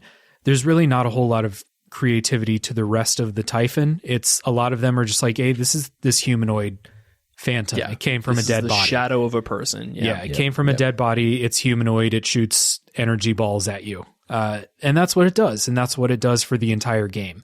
And there's nothing more to it. So I am kind of with you there, but it's really hard for me to look at this game as a whole and be like, I want them to take development time away from the immersive sim stuff, because I definitely don't. I think that is a triumph. So if I have to sprint past some rooms full of enemies to get that delicious like 0451 stuff, then so be it. I'll run. Exactly. 100%. And I think the last thing that I will say, after all of those critiques, all of that being said, the first time I encountered a fire and lightning phantom, those were some of the coolest moments where they're like, because especially the way that the phantoms are designed and the way they look almost like they're hunching their shoulders up at you, and they're like, very, very domineeringly like walking towards you, and seeing the way that they had the like architecture of those electromagneticism inside of the Typhon, like ping out of it and off of it, especially when you're shooting it with a Q-beam or something like that. Some of the coolest VFX moments in this game comes from those encounters. So, take that for what you will. The first time it did the trick for me, but then again, obviously exactly like we said, we run into a little bit of repetition, which brings it down. Yeah, for sure. It was funny bringing that up too with the phantoms. Is like, that was one of the coolest things even about the standard phantoms, is you start to recognize how they affect the world around them when they're moving. So you can tell when a phantom is nearby or like in the room next to you, if all the lights in the room are freaking out, because just them existing in the room like causes electromagnetic issues. So I was like, that was really cool when I first started to notice that. Yeah, and that's a great segue into talking about visuals and sound design in this game, because the phantoms especially have a really good sound that they make. So sometimes you can see that like scary visual distortion, right? Sometimes you can see that visual distortion, but you'll also hear them just kind of muttering over in the next room. And it's like, fuck, there's a phantom there, especially early game when they're really hard to fight. So that's really good. All the sound effects in this game are great. Like when you pick up a key item, you get a little ditty. The thing that plays when you pick up a neuromod is great. All these little sound effects are awesome. And then the soundtrack by Mick Gordon from Doom fame. The GOAT. Yeah. Thinking of that opening theme. I mean, this isn't Doom music. This isn't the heavy metal stuff. It's quite the opposite. Yeah. More electronic, a lot more peaceful and ambient in a lot of ways. But you mentioned that helicopter ride at the beginning when you see that Arkane Studios on the bridge. Well, that famous song that's playing, the theme of the game, it's really good. I enjoy the sounds. I just love that song is called "Everything Will Be Okay." At the beginning of this game, everything's not okay. Everything is how dare you, sir? Very much not okay. Yeah, how dare they? Yeah, I really think that Mick is a master of his craft. Obviously, everyone knows him from the Doom 2016 and Doom Eternal soundtracks. Sad thing that I understand, though, and this is a little bit outside of Prey, but my understanding is that Mick actually hated working with Bethesda on this game specifically, and after this game, he was like, I'm never working for Bethesda ever again because of how the studio managed him. I'm not really sure what was involved there. Do you know anything about that, Dave? Well, I don't know anything about this in particular, like this specifically, but it's recently come to light that the developers of the game didn't want to name this game Prey. They were like, that's a bad idea. That's disrespectful to the people who made Prey in 2006. And Bethesda was like, this is non-negotiable. You're calling the game Prey. And they're like, fuck, okay, I guess. So it's not surprising to me that Mick Gordon didn't enjoy working with them either. Yeah, I mean, you have clashing management structures, especially like when this game came out so shortly after Arkane was acquired by, ZeniMax, and just everything that's involved with that. You run into a lot of shitty corporate issues that are involved with publishing a masterpiece like this game. And of course, that's going to be the end variety. But or the end result of that kind of situation. But I really do think, going back to the topic at hand, Mick really did pull off this game very well from a sound design perspective and a score perspective. I loved, that everything is going to be all right. I used it in an earlier episode when we were talking about Prey initially. I think maybe one of the first episodes that we mentioned using it. Mm-hmm. And I genuinely think that like the ambiance and kind of the foreboding nature of being in this, it's like a haunted house. You're living in a haunted house, yep. and kind of every area has its own motif. Every area has its own theme when you walk into it, especially, and like a lot of it is very rhythmic and very pulsing, and just generally foreboding. But it was also like very, very pleasant whenever you get into the EVA suit and you're going outside and you're mm-hmm. wandering around and you're like, yeah, this is awesome, fun little sci-fi romp. It's not. But I did like it. I think we'll dig into this later. I just think that everyone should have taken more risks. I just like the flexi foam bolts when they're hitting the ground. It's on squink, squeaky noise. The sound this design game has great sound design, great sound effects. Yeah. And I think, Nick, you mentioned this earlier too. This game still looks really good. I think I like the kind of retro style of, the spacesuits look. I mean, obviously they're more technologically advanced than spacesuits that we have in the real world, mm-hmm. but they look kind of vintage. The interior decorating looks very kind of retro in a way.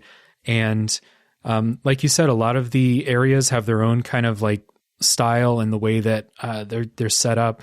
Going through living quarters is something that I love in games like this. And there's so much detail in environmental storytelling with the way objects are placed and the way dead bodies are when you find them and stuff like that. So visually, this game is, we're getting to the point where this is going to start to look kind of old when you compare it to Horizon Forbidden West and, the next gen stuff, like the next gen stuff. But this still looks really good. And Arkane has a really interesting visual style, like when they make people and like their faces and stuff, especially Alex. That. Alex looks unique, but Arkane always does this. Every Dishonored character looks extremely unique to the Dishonored universe. And the few people that you do meet in this game too, same thing.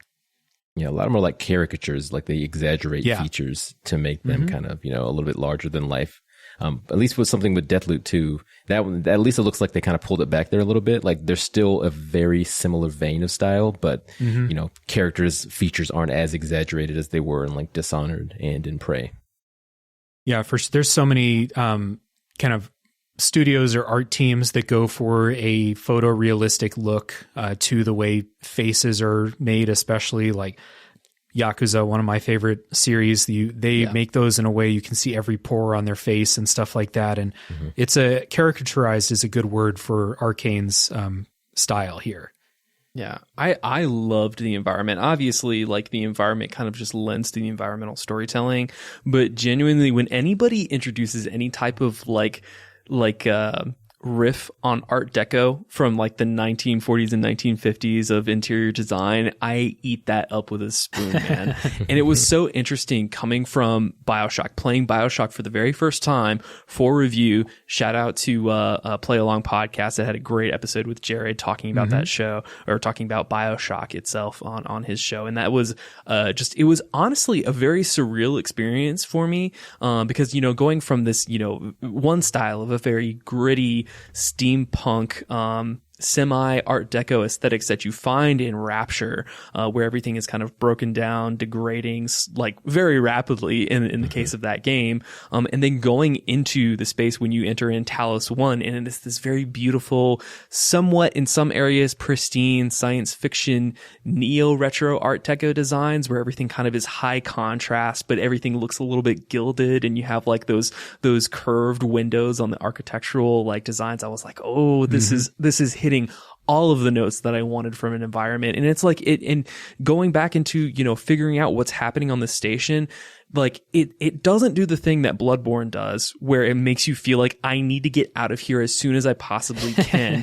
It does the thing where it's like, yeah, this is bad. You're in a bad situation, but it just hit that very, very specific note for me where it was like, yeah, things are bad, but I'm okay being here for now just so I can figure out what happened to this one crew member, or just so I can go down the side quest to figure out what happened to Sylvain Bellamy from the very beginning of the game. And it's just like, I think that's probably one of the achievements of the art style of this game.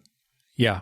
Arkane always has very interesting art design. Deathloop is no exception too. So when you guys do get to that, I think you're gonna dig the style choices that they made there too. Awesome. Okay, perfect. So let's get into some final thoughts before the spoiler section to just kind of summarize. And the big question that I've been asking in this section is, who would you recommend Prey to? So for my final thoughts here, I would say all in all, it's a game that myself, as being someone who, one, accidentally played it on hard, so made it more difficult for myself, but two, cannot realistically say that I was, already kind of enthralled with the overall immersive sims. I still had a really good time with it, and I understand completely after finishing it, especially I should say after finishing it, why so many people put it as like, one of their top games of that PS4, the Xbox One era. So it's the kind of game, if you ask me who I would recommend it to, I would say if you're a fan of these immersive sims, if you're a fan of something like Dishonored or just those other Arkane games, it's a no-brainer. And honestly, if you're somebody who can deal with a little bit of kind of jankiness with the combat, if it means that you're a lore junkie or you just love exploring a world, I honestly think this is the kind of game for you. Similar to what you were saying there, Nick, as far as the exploration and finding out what happened to these crew members, seeing what's around that corner.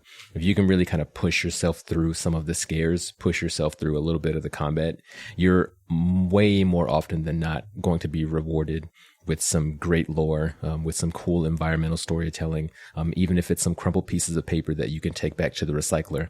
I have very few times in this game felt like going to a place completely wasted my time. Yeah, well said. Yeah, I 100% agree with you, Will, in terms of the people that I would recommend this game to. I have people coming up in my mind right now, folks who love fighting games, folks who absolutely adore first-person shooters. I think this is a must play for anyone that enjoys first-person action adventure games that really hinge on exploration. Clearly, as we've discussed at this point, literally anything other than FPS or beat 'em up games. Stay at home, stick to your Call of Duties, stick to your Apexes and your Wolfensteins, play all those games. Those are great games and, you can enjoy them. I just think that, Prey is definitely going to be an acquired taste, for folks. And if you're not willing to give it the time up front, I can tell that there is going to be a point in this game where it's like you hit a point at the very beginning and it's like, this is make or break whether or not you're going to like this game. I think that if you just give it the right time of day and you're a little bit curious and inquisitive, this is going to be right up your alley. And people are going to love it for the RPG mechanics and the storyline at the end of the day. Yeah, I kind of agree. Like if you're someone who likes first person shooters for fun gameplay, like fun gunplay is what I mean. Prey is going to leave you wanting a little bit, but I think that all the problem solving and the way that the levels in the world have been designed in a way that you can kind of play the way that you want to. Games always tell you this, like you play this game the way you want to play it, right? Well, in Prey, they really have set it up in a way that you spec into the stuff that you want to spec into, the stuff you think is interesting, and the game supports you playing that way and problem solving with that stuff.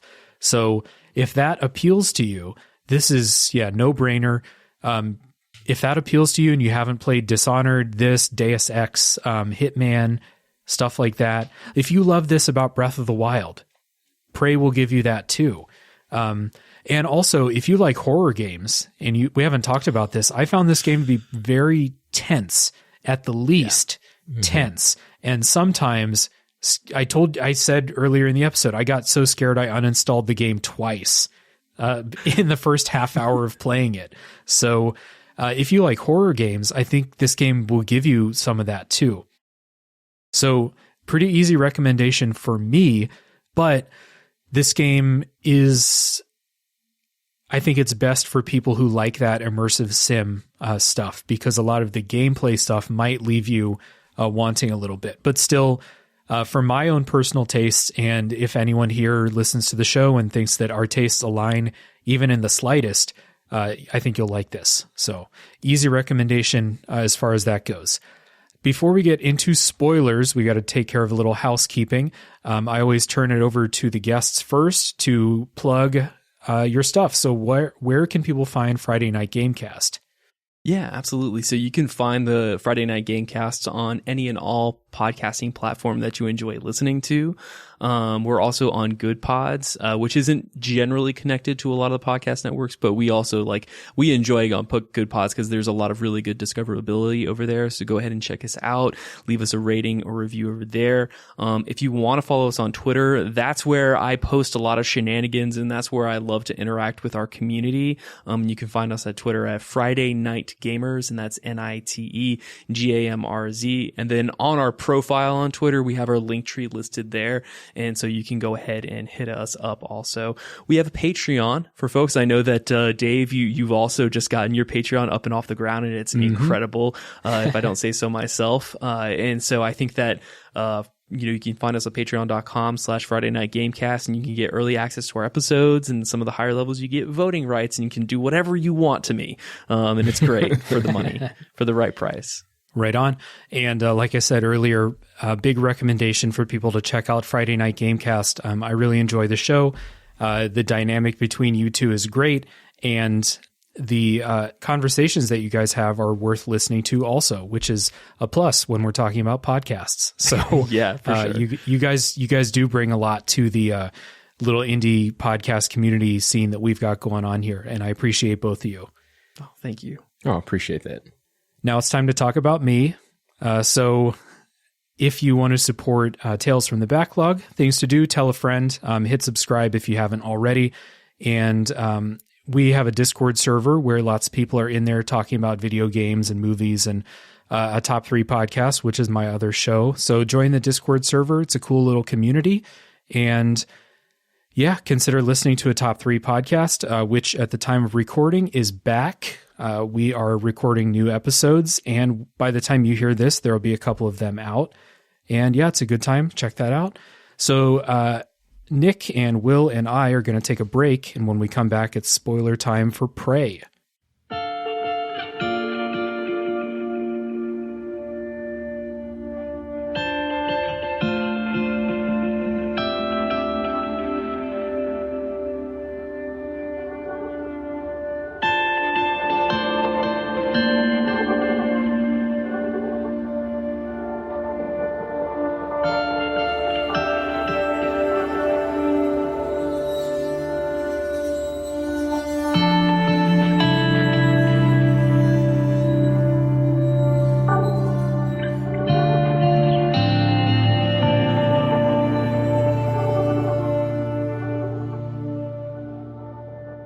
All right, I'm back with Nick and Will, and it's time to talk spoilers for Prey.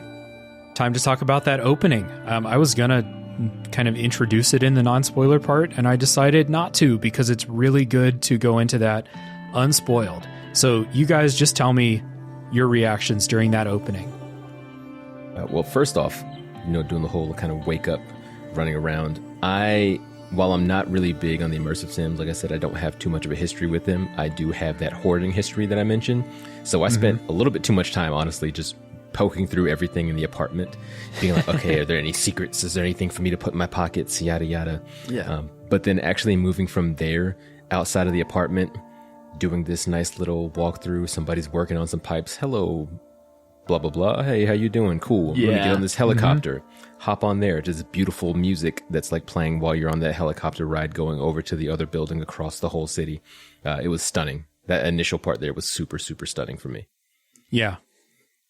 Yeah, no, and then the whole sequence of, like, we said at the top of the show, waking up, getting that phone call from Alex, the rhythmic nature of it, the very by the numbers. I was like, this is kind of weird, right? This is a little weird. I don't know how I feel about it, but I was fooled the first time that we went through it. The first time, we show up there, and then obviously, you go in and you talk to Alex, and I was like, why does he look like a bad guy? Why did they make his character design look like an absolute baddie?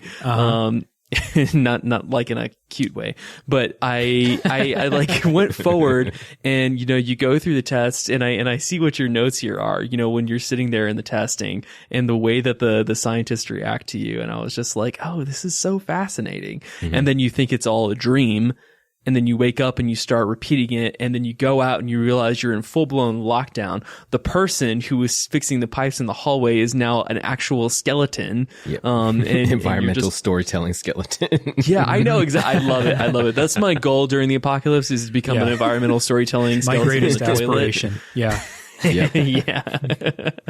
But, yeah. And then honestly, it took me way too long to figure out what I had to do, because again, like you were saying earlier, Dave, this game doesn't prompt you to really do anything. It's not like maybe take a look at the window or anything like that. It doesn't do it. But as soon as I started throwing stuff around the room, and then I threw one thing and it cracked the window a little bit, and I was like, oh, there we go. Nice. And yeah, and then I hit it and it opened up for me, and I was like, holy fucking shit, it's another Dead Space. Get ready to hold on to your seatbelts, ladies. Mm-hmm. Ladies and gentlemen.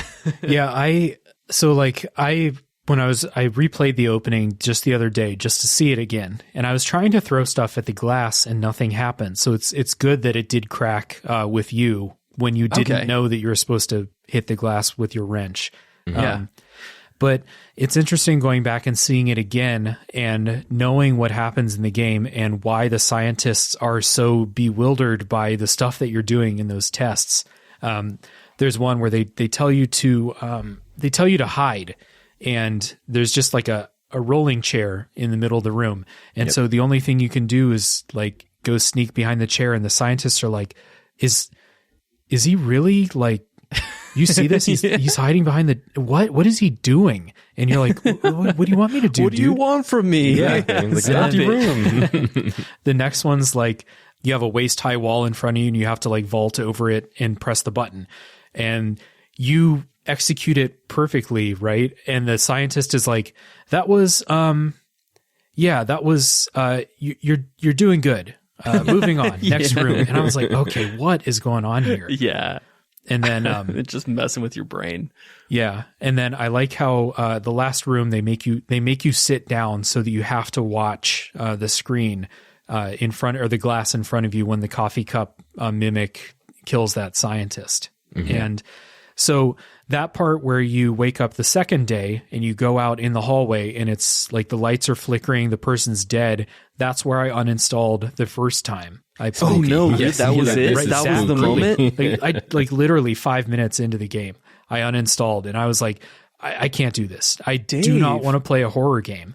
But you played all of Bloodborne, and this game freaked you out? Yeah, I've talked about this a couple times on the show about why Bloodborne doesn't scare me, but a bunch of other games do. Bloodborne's full of jump scares, and it's dark, and there's horror monsters everywhere, but I can kill everything.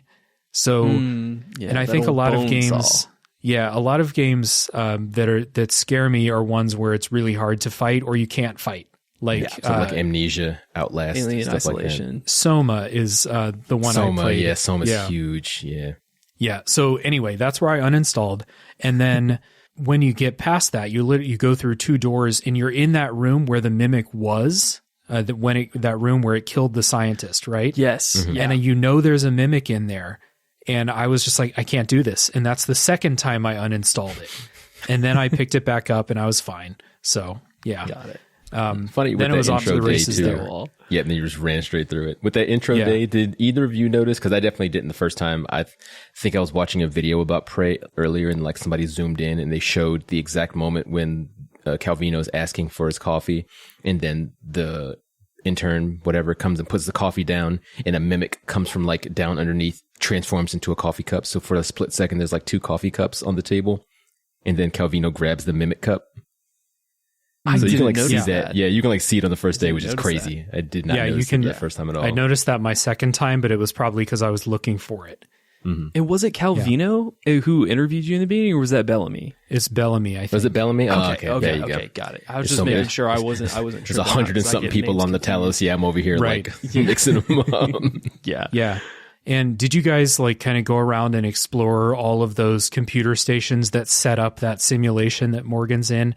You can play that audio, like that weird phone call from Alex, the one that sounds very robotic. It's just a file on a computer that you can play, and you can turn the looking glass on and off, and you can see this like grand illusion they've made. And I was just like, this is so cool. And this is like 20 minutes into the game. And if you're not hooked by now, then I don't know what to tell you. This game's not for you. Yeah, no, the opening's incredible. Yeah, it's a work of art. I will say that for sure. Yeah, it's real good. You mentioned that weird thing with Alex and like how Alex is kind of presented as a villainous type. He's not attractive. I'll say that. And so like, ugly people in games and media and stuff, they're the bad guys, right? Yeah. Yeah. So and this is something I think is really good about the story, is how you go through this game and you're like, Alex is my loving brother. Alex is on my side. And then you're like, man, fuck Alex. This is all his fault. Alex is the bad guy here. And then you're like, well, hold on now. I see Alex's side here. And you go through these like oscillations throughout the whole game. And it's really keeps you engaged and keeps you guessing. Yeah, I really, really loved how they played with that character dynamic of Alex. Obviously, like I said earlier, I didn't get the opportunity to 100% finish the game, but I do know everything that happens, and I know, how the story changes, depending on like the decisions that you make or the actions that you choose to do. But I definitely started to empathize with Alex at a certain point. Yeah. And it wasn't, and it was also like, the thing is he didn't pull like a Andrew Ryan thing where he's like, I'm the controller of this space station and this is mine and you are all my little pawns and you're just leeching off of the work of a great genius that I am. He didn't pull one of those, even though that kind of like maybe he subtly thought that way or felt that way. He was the CEO of the Talos One Industries or whatever they called it in this game this time, and so he was a very important character in terms of the lore and the canon of this game. But it was also the information that he was in. Obviously, they set up January and Alex as both unreliable narrators, pseudo unreliable narrators at this point. Unreliable guides for sure. You don't know who you can trust. Exactly. And so I was very suspicious of January at the very beginning where he was like, and I am doing this very specific thing because that will engage has a certain % chance to increase your trust in me. And I was like, that's a little sussy. I don't know how I feel about that. But then obviously like the different voice calls that you get from Alex throughout the game, like clearly the developers set him up at the front to be like, oh, he's stopping Morgan from achieving whatever their goal is at this point in time. Like he's getting in your way and he's going to be the final boss that you have to take out. But then slowly over time, he's like he starts breaking it down for you. He's like, listen, I need to talk to you. Like we have to work through this together because you're doing things you don't understand the scope of what's actually going on. And then when they start playing with those concepts of like what isn't reality, or like, your memories aren't necessarily as trustworthy, or maybe you shouldn't even trust yourself, the video that you save for yourself, and that whole thing between January and December. I thought that it was really, really fascinating. So I think Alex is just a very, very artfully achieved character in this game. There was definitely a point where you're going up to Alex's office. It's like I think it's right before the point where you stop Nick, where you're going to the objective is to get to Alex's office. And I was like, I'm going to fucking kill Alex. Like, I hate this guy. Like when I was going, that's what I was thinking. And then it's a quick shift when you see how he's been living. He has his little like bachelor like room that studio apartment he's been living in. And first I was like, he's got so many snacks in here, and I'm scavenging out here. Like, dude, you're hoarding all the snacks in here, you motherfucker. Yeah. But then I was like, this dude has, he's not exactly like living in like the penthouse suite or something like that. Yeah. He's got it rough up here too. Yeah, he does. And then like, obviously before you get to his room, like, cause his room is in a separate place from his office, but it was interesting how, it's like very much like you still get those characteristics. And Benedict Wong killed it in terms of the voice acting in this actual game, but you get the sense of like they were very much brothers, and they do a very good job of that. And he was like, Alex says something to the effect of, Morgan, you know, I never liked it when we were kids and you would sneak into my room and then hack into my computer back then, and I still don't like it now. And then out of spite, I went over to a sculpture that was like to the left of his desk, and I picked it up and I tossed it at a wall and it broke. And he was like, a voice message came back. He's like, did you just break that sculpture on purpose out of spite? Or I'm just going to assume that you had a fight with a Typhon, and that's the reason. That cost more than like this entire station's yearly salary combined. And I was like, okay, Alex, all right, fine, whatever, bro. Dude, there was another time when it's been a while since you've seen people. You've been out scavenging, like having a hard time for a while. And I was like strapped for supplies. Yeah. And you go into this like conference room, and there's like this table. It is full of snacks. And gamer behavior, hoarder behavior, Will. I went up to this table, just started snatching up snacks. And the person there's like, hey, dude, these are for everybody. Like, what the fuck? And I was like, oh my God, you caught me in my compulsive gamer behavior. Like, well done, game. That's exactly what happened to me too. I had to save Scummit. I felt bad. I was like, oh Arkane no, calling us here's all your bananas back. Yeah, I'm so sorry. William's such a good person. William William is the type of person that will literally pick up trash no matter whether or not it's convenient off the side of the road, and then walk until he finds a trash can and does it. So that's very, very in character for you, sir. I think I know how Will's ending turned out for him, but we'll get there. Wait, with Alex though, it was so funny hearing you talk about that, Dave, where you're just like, I'm going to get up to Alex's office and just completely kill him, like just wipe him off the earth.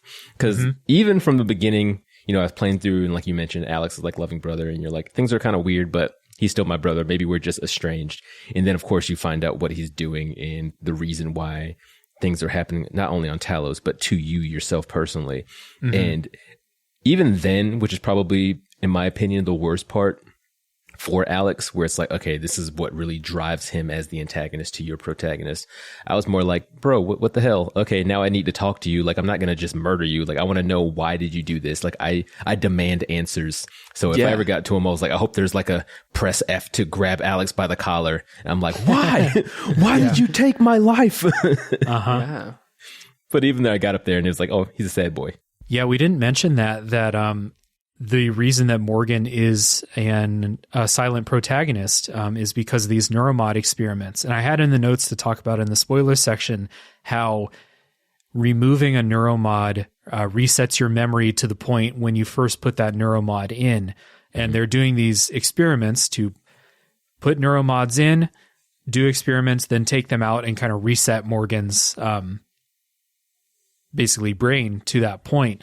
And that's why Morgan doesn't know what the hell's going on, because they started these experiments so long ago that Morgan's memory is so far back in the past, not like years back in the past, but it's been a while. That's why Morgan doesn't know anything about what's going on currently on the station.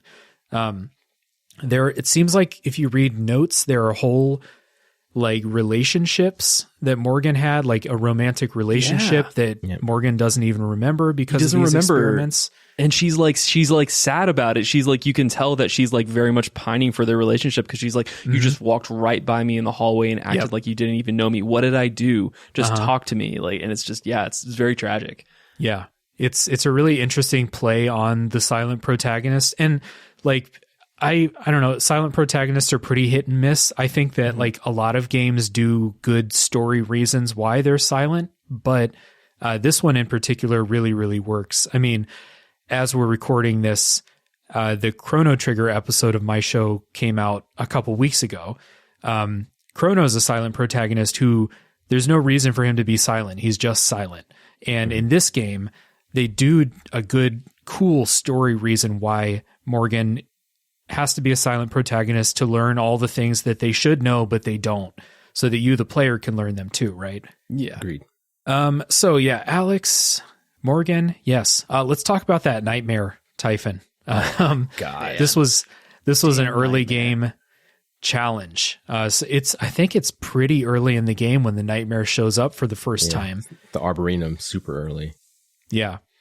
So I have a specific memory of how I dealt with the Nightmare the first couple times, but I want to turn it to you guys. Like, what because if you're listening to this and you didn't play the game, the Nightmare is this giant Typhon that will fuck you up. It is so powerful. It's so hard to kill, especially early in the game, that it becomes I don't know. Well, I'll ask you guys, how did you deal with this?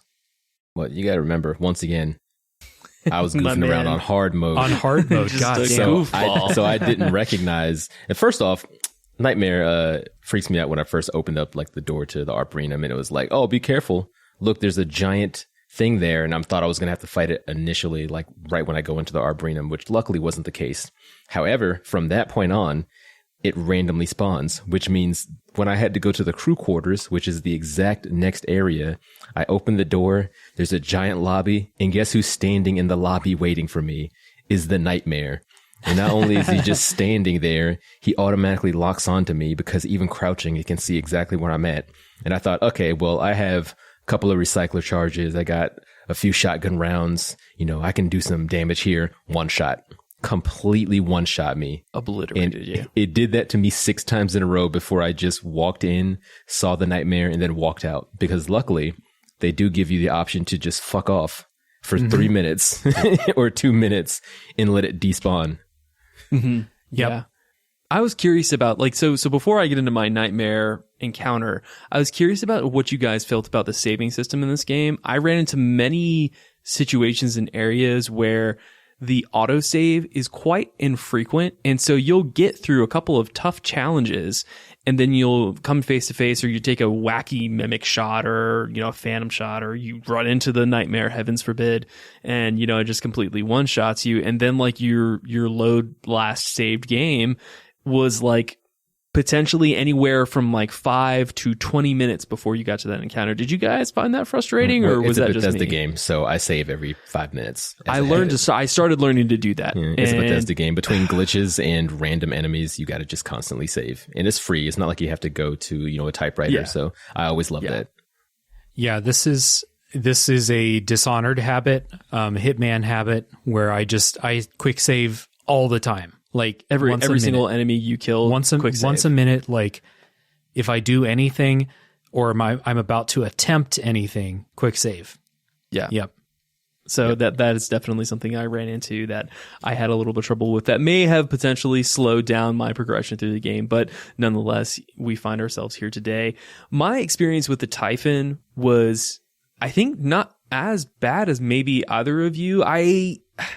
I don't know if, like, the Nightmare kind of at the point that I hit it, or the point that it comes up, yeah, it is very huge and terrifying looking, in the way that they designed, like again, going back to the sound design elements, its actual noises that it makes are individual and separate from both mimics and the phantoms. Mm-hmm. So I thought that was really interesting aspect to it. I fought my Typhon, and because I did, not all the time, I fought the first couple of times, because I did stockpile a little bit of ammo, because I knew that was coming up after January, you know, let you know in your ear. I was like, oh, well, I'm not going to mess around with like a lot of these phantoms or a lot of these mimics that are in the Arboretum. And so I started stockpiling, and I found that the Nightmares are kind of dumb when you get up on them. Like, obviously, we know that, you know, getting in close quarters with phantoms, never really a great idea unless you have something in the bag and you can throw a recycler and you know they have low health. But the thing about the phantom is that I started noticing that they got hung up on geometry kind of easily, because the actual character design wasn't built as well. Did you find that as well, Dave? No, I didn't have that experience. I just knew that they can't go through doors. So yeah, they can't go through doors, and they can go up steps, but they have a hard time going up steps. And so something that I was telling Will earlier is that I noticed, like, you know, in that first, you know, Phantom encounter, I saw it, shot it a couple times, started running away. There was a nearby stairwell. It went up the stairwell a couple of flights, and it started following me, but it did this thing where it was like going up, and then it just, like, for whatever reason, maybe something in its actual, like, geometry got hung up on probably the polygons of that staircase. And so it kept trying to go up because it could sense me there. And then I just unloaded shotgun shells and recycler charges into it until it died. Oh, so nice.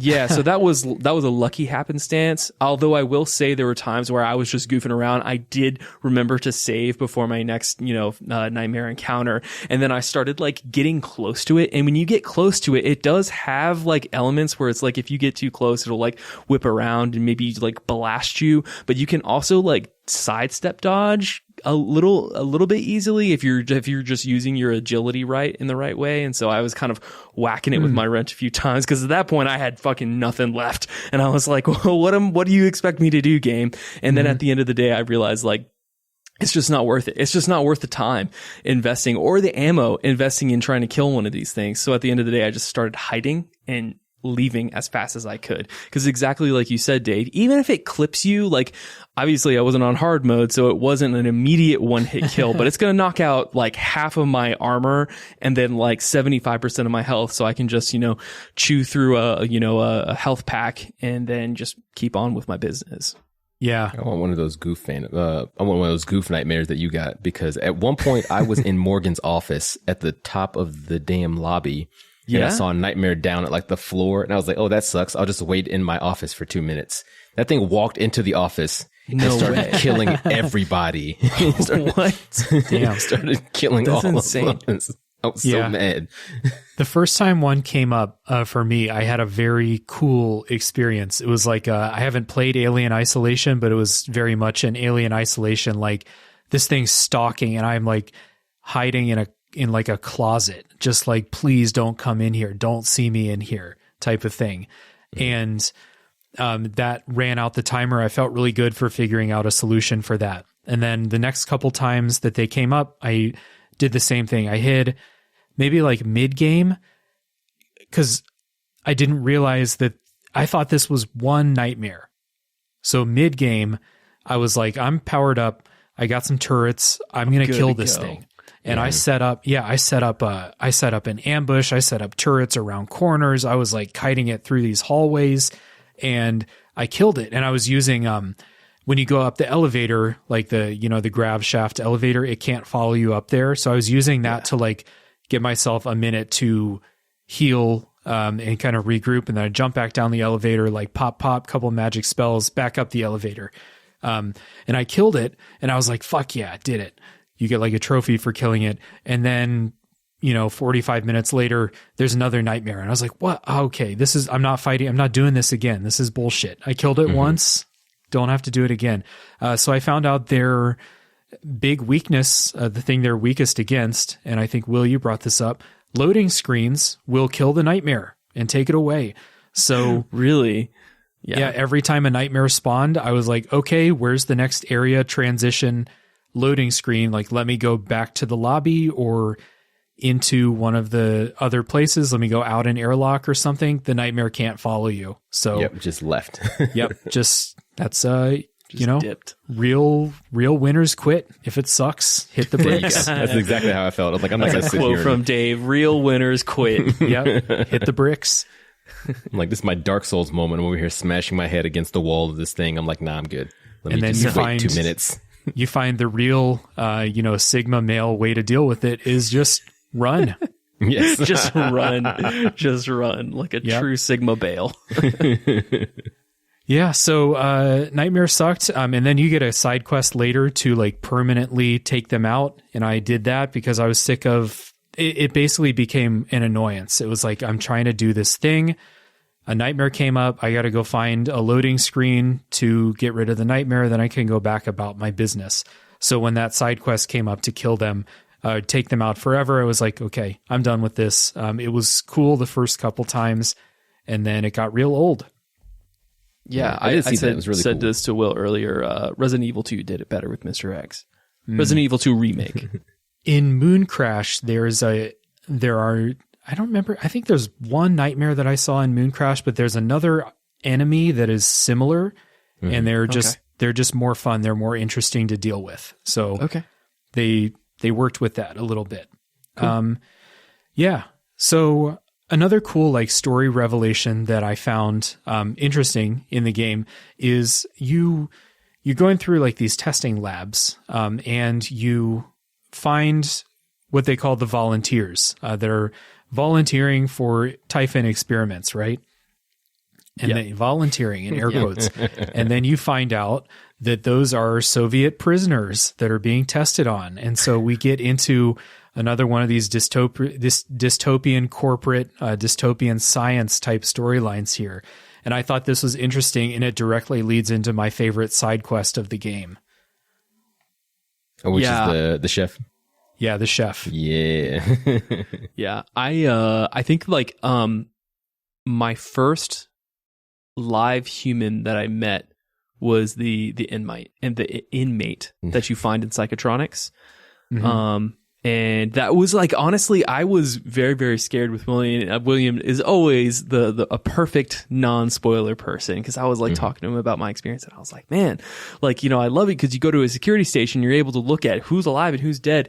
And I told him, I was like, I'm just assuming everybody's dead, and the only people that the computer is registering as alive are phantoms, which I don't know if that's how the system in the game works, or if those people are legitimately like alive.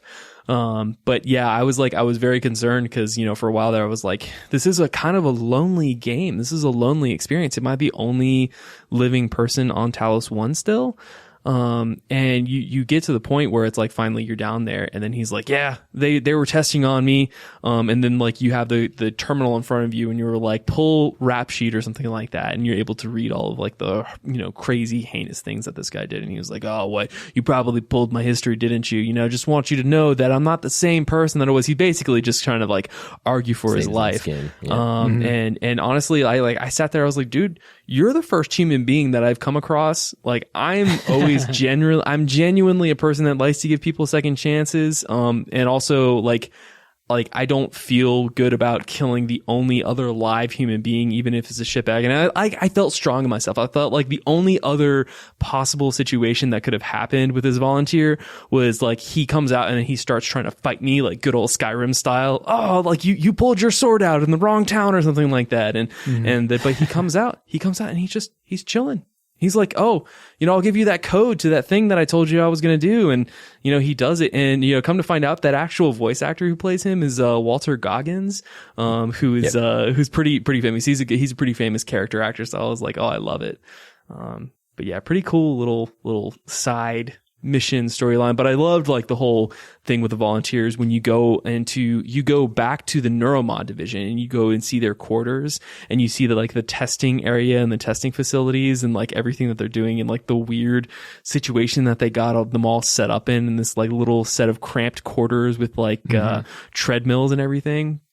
I thought that was fascinating. I don't know what you guys thought about that part. Yeah, all in all, I mean, the volunteer section, like you mentioned, with the little treadmill and like little spooked off part was really funny. I'm trying to figure if it was something to where it was just the game overall being like, okay, we're in spooky hours, so it's pitch black, or if they would also be like, oh, these guys are Soviet gulag volunteers. They lost in the gulag and war zone, so we're not going to give them light for a little bit. But that was really fun. I really did enjoy that little mission too with, I think it was Ingram, if I'm not mistaken, with the volunteer in the cage. I can't remember the exact like name, but I did appreciate too that not only can you be just completely evil and like feed him to a mimic, but if you do save him, to get to where he was at, there's a couple of different pipes that you have to plug up the fire with the glue gun to get there.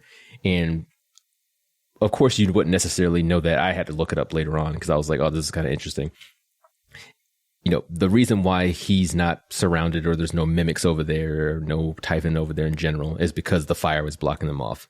But if you go plug all the fire up and go talk to him and then leave, then the Typhon can get to him. So if you were to plug all that up and leave and then come back and you let him out and he's just standing there, he's dead because the Typhon came and killed him. But if you were to, I don't know, for some reason, plug the fire up, talk to him, and then go back and break the glue to let the fire back in, you can go back and forth there and he'll always be alive because the Typhon can't get to him. It's super weird. It's something I would never think of, but hey, leave it up to the developers to be like, you know what, we're just going to have this guy get completely wrecked if you don't like back him up a little bit. Yeah. I definitely didn't give that chef a second chance because I was mad he kept booby trapping me everywhere. Oh my God. Locks you in the freezer. You got to try and figure out a way out of the freezer. Like, absolutely not. Yeah, and then you go out, there's recycler charges like booby trapping the doors and stuff when you try and get out of that kitchen area. So when I did eventually like finish up that quest, I was like, no, this, you got to go. Yeah, he's dying. I can't let this fly for sure. Did you notice, because it wasn't even just like the kitchen area, I would go to completely other wings of Talos 1 and I would have to literally look at like an elevator or a doorway because he had booby trapped it with a recycler grenade. Mm-hmm. That's how I got that achievement to like recycle yourself, is because I didn't realize he was trying to kill me like that. I was like, oh, he set a trap, whatever, cool, in one door. This is kind of crappy. And then I would try to go up a door I thought I had powered up before. The door was powered down. I was like, this is weird. I powered it back up and then I just get sucked into a recycler grenade. Yeah. So that was awesome. It was very annoying, but pretty cool to be like, oh man, you quote unquote helped this guy and now you're going to pay the price for it. Yeah. Yeah. So that was, did you guys have any other favorite side quests? Because a lot of the side quests involve either trying to go save people or dealing with other problems around the station. The other memorable one for me was the person who got stuck in a cargo container floating out in space after a, I don't remember if it was after a hull breach or if it was just like a mix up in like the transmitter that like was supposed to send it into the cargo bay or not, but you got to go out and rescue that person. Is that when Igwe? I enjoyed that one. Sorry. Was that Igwe that was stuck in? Yeah. Okay. Yeah. Then that was like during the hull breach. Yeah. Like he jumped into a crate to not die. Yeah, that was really cool. I liked the one where you're in the Arboretum and you come across the greenhouse for the first time and you realize that you go up to the window and you see the guys, and that's the first actual introduction when you're introduced to the floating typhons. Technopath. Or the telepath, rather. The telepath of the original telepath, ones. yeah, the telepath. And you realize that it's controlling the humans that are alive in there. And I quickly realized, I was like, well, the guy was alive when I showed up and it's controlling him, but it's not killing him. So clearly the telepath is the thing that I have to get to. But I realized that like as I was standing by the window, the actual NPC started to aggro me and be like, oh, you get out of here. So they had like little voice acting lines, don't come any closer, that sort of thing. And I was like, okay, so I just have to kill the Typhon and then they'll be cool, right?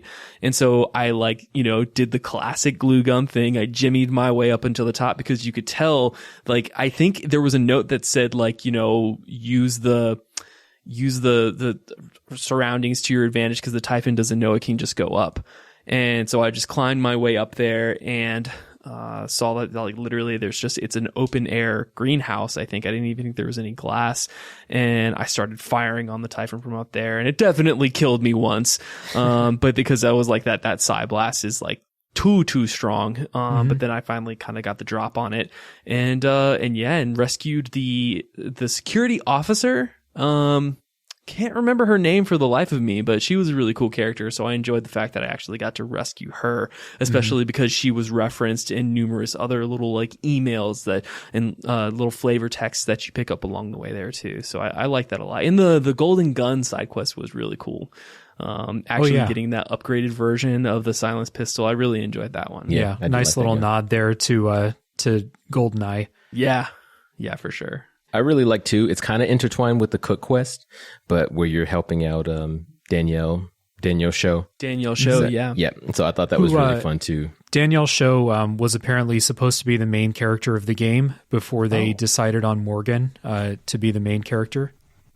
Oh, okay. I had no idea. Why did they it's switch? Funny do you know? And were they keeping Danielle's name as well? Because that would kind of make sense, I guess, with her overall name being like, it seems like not amalgamation, but Shodan, which was like the antagonist from System Shock. That's so what it was. Make sense. As a nod to System Shock 2. Yeah. There you go. That makes sense. Interesting. Yep. But eventually, I guess they changed it. And I think that Morgan being, Alex's brother is a really good thing for the overall story of the game because it means more Alex and more attachment to Alex. Yeah. But yeah, I really like Danielle's quest. I like you were saying before, Cook had to go. So when she was like, you got to go kill that son of a bitch. And I was like, you don't got to tell me twice. I'm on it. I'm on it.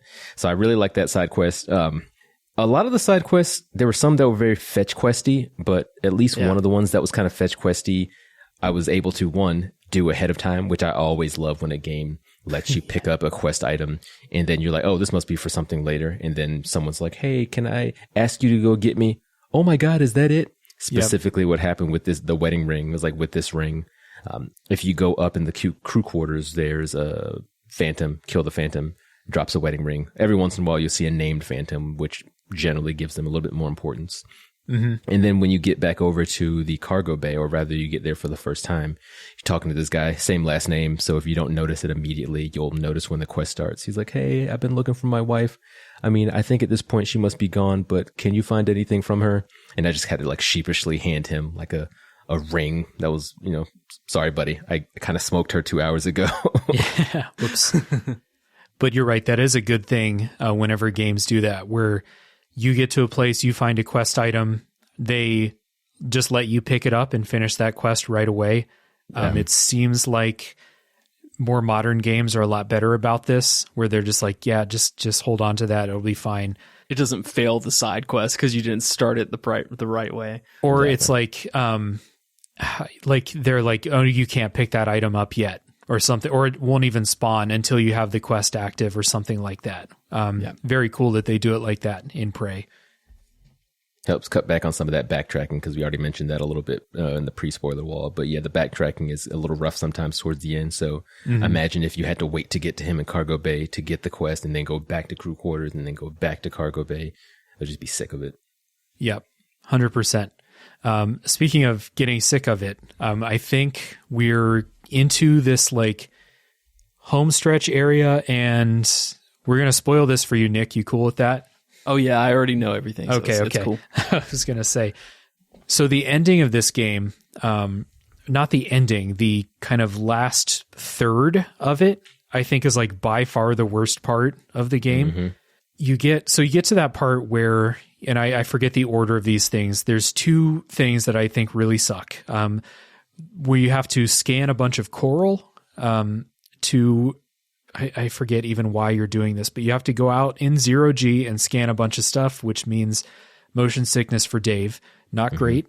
And also combat in 0G was just not fun. Especially with the weavers. Yeah, I never enjoyed, I literally just blew right past them as fast as I could in 0G. I never tried to fight the weavers. The fear debuff is one of the worst things in the game, because I feel like, and I didn't like look into it, so maybe I should have pressed start and like check my status and see what exactly it does. I know it shakes your camera around, makes it harder to shoot, but I felt like if I had the fear debuff on, I didn't do damage. So like I would hit them with the psi attack and then I would get feared and then they would take no damage at all. And it was incredibly frustrating. I had to sit there and pound booze to fight off the fear debuff. Which is great. Oh, I'm afraid of something. It's a good thing I hoarded up these bottles of scotch and let me just down those. I'll be able to get back to business here. Yeah. Like that's what I want to do. I want to drink like an eighth of vodka and then start shooting this pistol. It's going to be fine. In a space station, no less. Yeah, exactly. Firing a gun randomly inside of a pressurized environment. Yeah. The other part, which is where you said this is the last thing that you got to, Nick, is when the soldier, what's his name? I forgot to write his name. It's Dahl. Yeah. When he comes to the station, because apparently Transtar has sent him to clean it up. And the entire station, this is like the beginning of like the downslide into like this game not being super fun. Because the station fills up with security bots everywhere. Everywhere you go, there's a nonstop, infinitely replenishing supply of security robots. And this sucks. Unless you deactivate or put glue over top of the dispensers, from what I understand. Yeah, and so I thought of that when I was playing this. I thought, like, I wonder if I can jam up the dispensers. And I tried it, and I just must not have done it right because it didn't work. The new robot came out and just busted the glue out. And I was like, oh, interesting. And I have seen and I have heard that you actually can do that. I just must have fucked it up. Yeah. So this like really sucked for me. And you want to talk about like kind of just going up to an NPC and just being like, I'm going to kill the fuck out of this guy the second I see him. Dahl was like that for sure. Mm-hmm. Yeah. Like he did not care at all for him. Okay. You know what's the funny thing too? I honestly felt the same way. We were talking about Alex before and I was like, I don't know how you could kill Alex. But no, the chef and Dahl, I'm like, these two guys got to go. Yep, got to go. The chef ended up killing himself just based on how his quest ends up. But with Dahl, It's so funny. I was 100% ready to kill him, but my trick for fighting his actual military robots was using the taser gun, the electric gun, shooting the robot. Yeah, exactly. Yeah. Shooting them with the disruptor and then beating the hell out of them with the wrench. So that was like my go-to move for so long that when I came across Dahl about to execute Alex, that's what I went to go do. I didn't realize I didn't have a pistol. I just had the electric gun. So I shot that and hit him. And then that opened up a side quest. Not killing Dahl actually like gives you more things to do in the game, which is ridiculous. That is interesting. Yeah. Oh, because I understand that you can actually spare him and say in that lends to the end game where they're starting to assess your empathy at the very end. So that's really interesting. Was his character just annoying? Did he not have good dialogue, or was he just like, I'm going to kill you, get out of my way type situation? Yeah, it was more the latter. Yeah. Okay. That, and he was annoying too. He would call you a lot. He called me like 5 times in an hour. Wow. It was very annoying. He calls to talk shit. He calls to tell you he's going to kill you, and that you have lost control of the station, which you have. That's true. Yeah. But it's not wrong. I was mostly mad at him for disrupting my kind of scavenging, exploring, problem solving loop and just filling it with the fun combat that you were having. Yeah. So this was the beginning of me literally just running past everything for the next, probably the last hour of the game. Like, I just ran from place to place. I did not fight anything because there's just too much. Yep. Yeah. Yeah, man, you would walk into a room, there would be a weaver, because especially too, the later on in the game, you walk into an area for the first time and you just see coral all around, and my heart just dropped. I'm like, oh God, I got to fight a weaver in here somewhere, sometimes two. But you walk into a room, like you mentioned before, and you see 6 typhons, which could be like a weaver or 2, maybe some mimics running around, electric phantom, and then one of those technopaths / telepaths, which I hate both of them. Any enemy that has those kind of tracking bolts were just terrible. And they both had them. There was another one too. I think it was the Technopath that also had a bolt that would just spawn in front of you. So you had to keep constantly moving. Otherwise it was just going to hit you and knock out electricity to your suit and to your weapons. It just made him a pain. So just like you said, it was Sprint City. I was just running for it. Mm-hmm. So I wonder if go ahead, Dave. Sorry. No, go ahead, man. Well, my one question was do you think that Arkane Austin thought about that in the dev time? Or do they think they purposefully put them there because they're like, all right, we want the player to rush at the end? Or do you think maybe the developer was rushed and they were like, well, we're running out of ideas, let's do this and see how it lands? It's possible because in the story, everything has gone to shit. By this point, there's that that kind of Leviathan typhon that breaks the side of the arboretum open and stuff.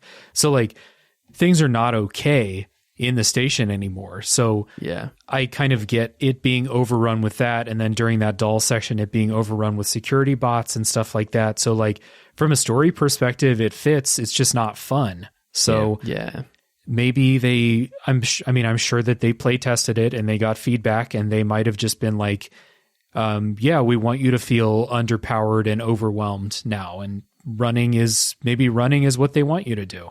Yeah. It's just it's not as inventive or in line with their thought processes at the first half of the game, or first 3/4 of the game. Yeah.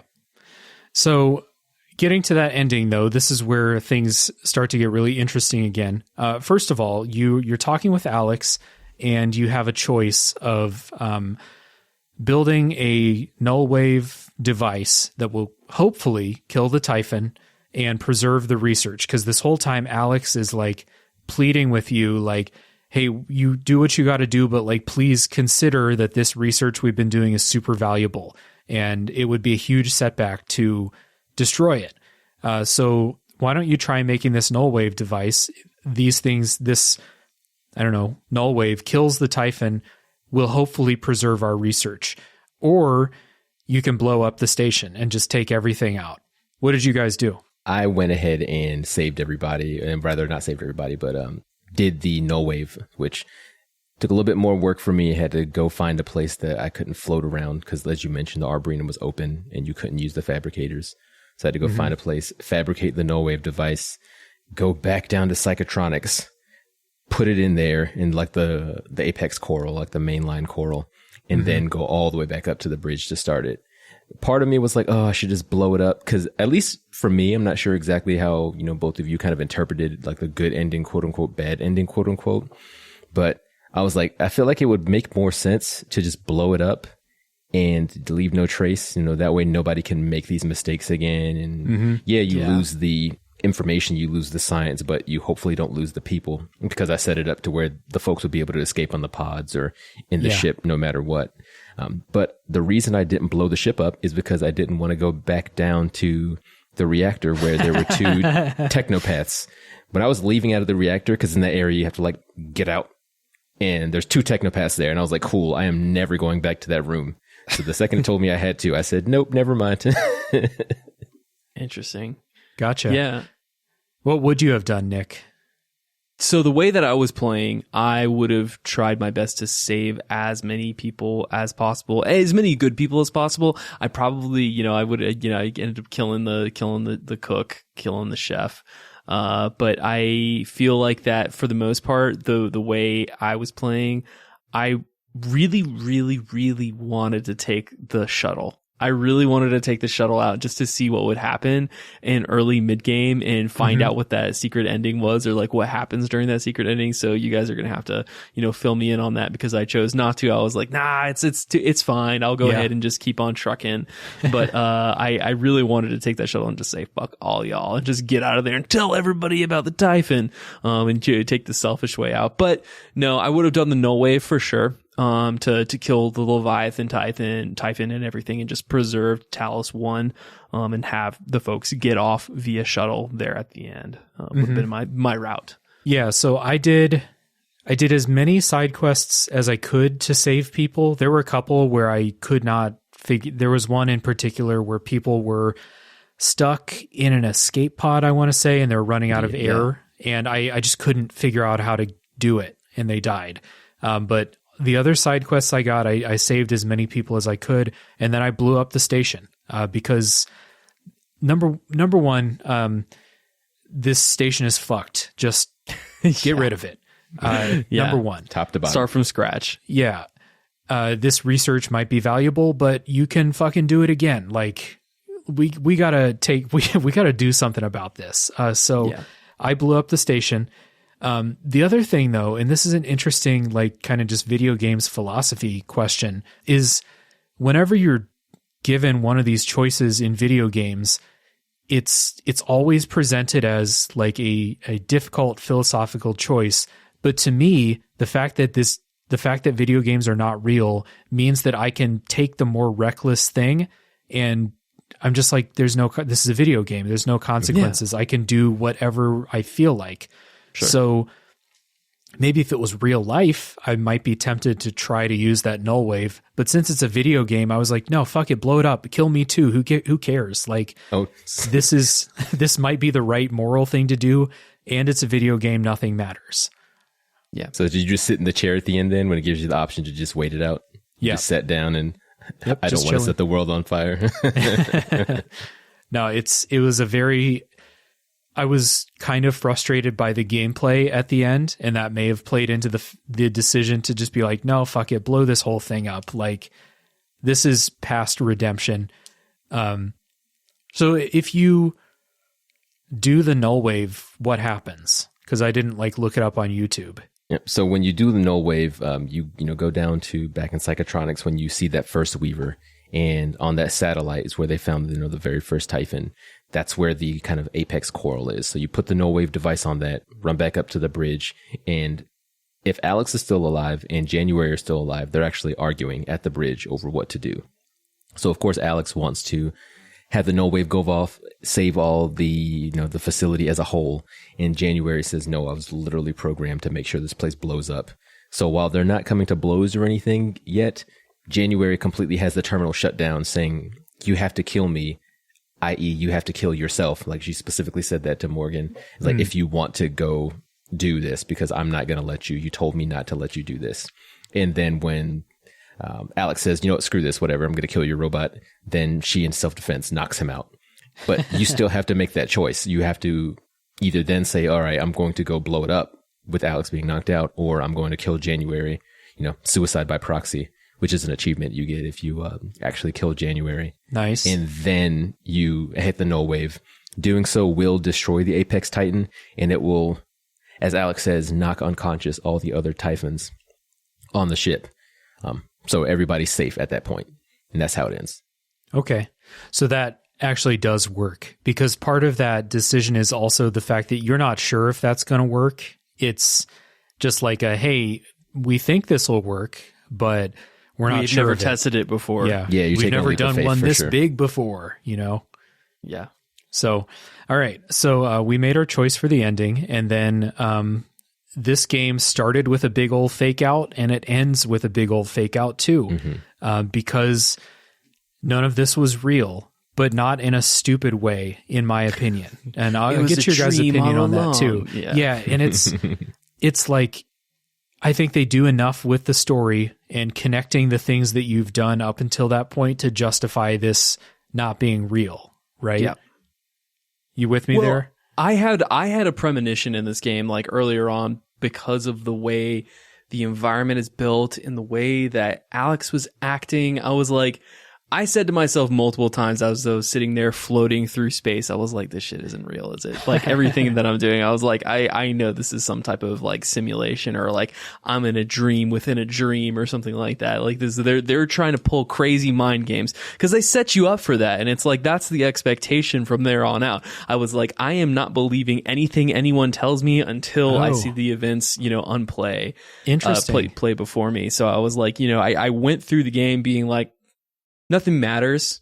Everything is already either dead already, or like I'm just reliving experiences or something like that. So yeah, it was when I looked up the ending to this game and the fact that it is a double fake all along, and then Alex is sitting there, and then you are in fact a Titan that has implanted memories from Morgan. Yeah. And the experiences that you were going through on Talos were actually just Morgan experiences. And Will kind of did a good job of like shoring this up for me. It's like, obviously there's different routes that you can take, different paths you can take, or decisions that you can make, but all of them were at one point Morgan's choice, or he had the option to make those choices. Mm-hmm. So it's like, that it is all very real. It's just not you who was experiencing that. So I thought that was very interesting. Yeah. Did this get you, Will, or did you predict it too? Oh no, I got faked out completely. I was like, cool. Too. Really? Yeah. I was like, I had no idea. And it was like a hidden place. I was like, okay, what is this? And then sitting there talking, I'm like, first off, I saw the robots, and I'm still, cause I didn't do a deep dive yet. I don't know if the operators that, Danielle, Dr. Igwe, and, the couple others of those operators, are those still people talking through the operators? Are they just operators that were people in the simulation? Right. Like, I'm still not 100% there. Yeah. I'm not totally clear on if those are consciousnesses from those people, or if those are actually just them talking to you through, the operator. Yeah. I'm not sure either. Yeah. But it was just, it's neat having them kind of recap what you did during the game. So I thought that was amazing too. It's obviously in a game full of choice, you can tell your choices kind of matter at the end, because they'll give you a nice little rap sheet. It's like, oh, he could have let me die, but he saved me. And it's like, oh, well, you tried to save all of us down there. Yeah, I died, but at least you tried. It's not that bad.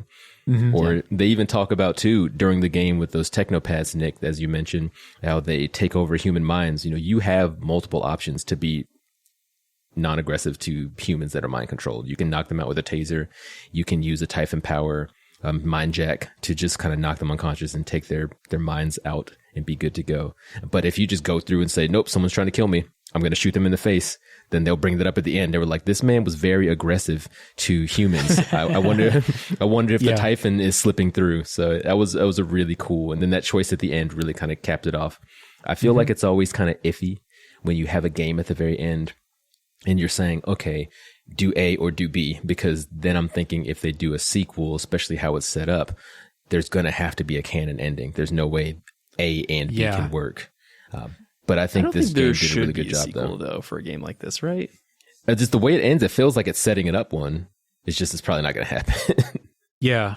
So first of all, I got faked out by this because I genuinely thought after the opening fake out, I was like, okay, I'm through there's the no illusion way they can now. do this twice. They're not going to get me again. But also, I'm the type of person who, like, when I play games or watch movies, I never see a twist coming. Absolutely never. So any twist will get me because I don't. I'm just there, like, vibing. I don't read between the lines or like catch foreshadowing ever. Yeah. It was January that did it for me. It was January's behavior that really set it home for me. I was like, this isn't something that's, even though it is an operator and it was acting the way that operators are supposed to act, it was just the way that was interfacing with Morgan. I was like, this is just way too suspicious to actually be reality. And then on top of that, when December, like, there's that whole confrontation between January and December is like, look, like, you can get off the station. You should get off the station. And that's that whole side quest. Is like, who is December? And then you go out after you've acquired whatever key card that you need to get access to, you know, the office and everything. And, you know, January straight up just murders December, like, as you show up there. I was like, that's not something that a reliable guide does to another, like, seemingly benevolent, you know, character in the game. So it's just like, I was like, this is nobody's on my side. Interesting. Yeah, I saw nothing coming at all. So to kind of summarize again, if anyone's listening who hasn't played, or if you're listening and it's been a little bit, the ending is that you are a Typhon the whole time. You've been implanted with Morgan's memories, and you're running a simulation to test whether you can feel empathy and similar human emotions, to act as a bridge between the Typhon and humans. And I like this ending. This is why I don't think there's going to be a sequel, because this already wasn't real. And then when they show you reality, Earth is covered in Typhon coral, I think it's called. Covered in it, yep. Yeah. Earth is fucked. There's no Earth anymore for all intents and purposes. So that's why I don't think there's going to be a sequel. Also, I don't think Arkane and also probably Bethesda are interested, because this game didn't sell very well. So it's a shame too. Yeah, it is a shame. I mean, I think I was going to say it earlier. The only reason I really bought this was because I put it on my wish list, and it goes on sale for like $5 now. Including the DLC. So even for a game of this quality, it still goes on sale super cheap. But anyway, so that escape pod ending should have given me a clue, but I'm so oblivious that I didn't catch it. Will, did you do the escape pod? Yeah. I did the escape pod, and I did, like, it didn't completely tip me off to, oh, this is fake. But I think part of it too, because it ends not with like not even the fake out Far Cry, how you would do like I'm going to wait 10 minutes and then the game ends and this is the end of the game, run credits. It just straight up says, oh, it's like, okay, you did this fake ending where you escape with the pod, and then it gives you a load screen. It even told me life signs like ended, like I had died. So it should have tipped me off there, but I was like, oh, this is not correct. I chose the wrong path. Yeah. So Nick, what happens is you get on the escape pod, you leave, and then it immediately cuts out to, like, I don't know, computer graphics, basically, you know, code and stuff like that up on the screen. And you hear Alex's voice, and he says, nope, this isn't the one. Let's start it over. And then the screen cuts out and you reload your old save file. And even with that, I was like, huh, that was weird. Wonder what that is. And then I forgot about it like 5 minutes later. It should have. You were just too mad about the operators on the station. You were like, this is fucking bullshit. Yeah, just in hindsight, it's the most obvious thing ever, but I didn't catch it. Yeah. So, but that's a hint to what's actually going on here, because they're running these simulations on this Typhon to see if it can feel empathy. So when you go through your decisions that you made, they're relaying it as like the choices you made. Were they empathetic toward humans? Were you aggressive toward humans, or what's the word? Like indifferent to the fate of humans. They want to find a Typhon that is nice to humans. And I passed their tests because I did enough of them. I didn't save everyone, but I passed their tests. Will, did you? Yep, I passed the test. Yeah, I figured since you're save scumming to be nice to everybody. Yes, I was like, let me be nice. Yeah, I was like, I don't even want to eat your fruit. I'm sorry. Exactly. They saw that happen. They were like, this is the one for sure. He gave that banana right back. Yeah. So you get the choice. Alex spares you and kind of says like, okay, this one was successful. Move on. And he kind of reaches to shake your hand, and you have a choice to kill Alex and all the operators or not. So what did you do here? I of course took the hand. I was like, let's go ahead and do this. And it was really, really cool. Because did you take the hand or did you kill? No, I shook his hand. Okay, yeah. It was awesome seeing your hand like turn into Morgan's hand too as you shake his hand. That was really great. That was a good touch. That's what made me feel like, oh, but I'm sure they were hoping that it does well to do more of a sequel, because I don't necessarily think they would go to Earth and it would turn into like an Aliens 2 time to shoot them all down moment. But maybe they would start to say, okay, we have a Typhon that is empathetic towards humans. Like, how are we going to maybe have him spread the gospel to the other Typhons, and then maybe we can like live and cohabitate. A relationship. Yeah, right. I can do something like that. Yeah. But it was cool though. It was definitely a nice little moment there towards the end. Yeah. And so looking at this as like a total package, as all the foreshadowing that was there and the things that you're doing that was being judged kind of silently the whole time. And then looking at this as a total package, as an experiment, basically, to find a Typhon that acts empathetically towards humans. How do you guys feel about this now that you know everything about the plot and like what's going on and what you're actually doing?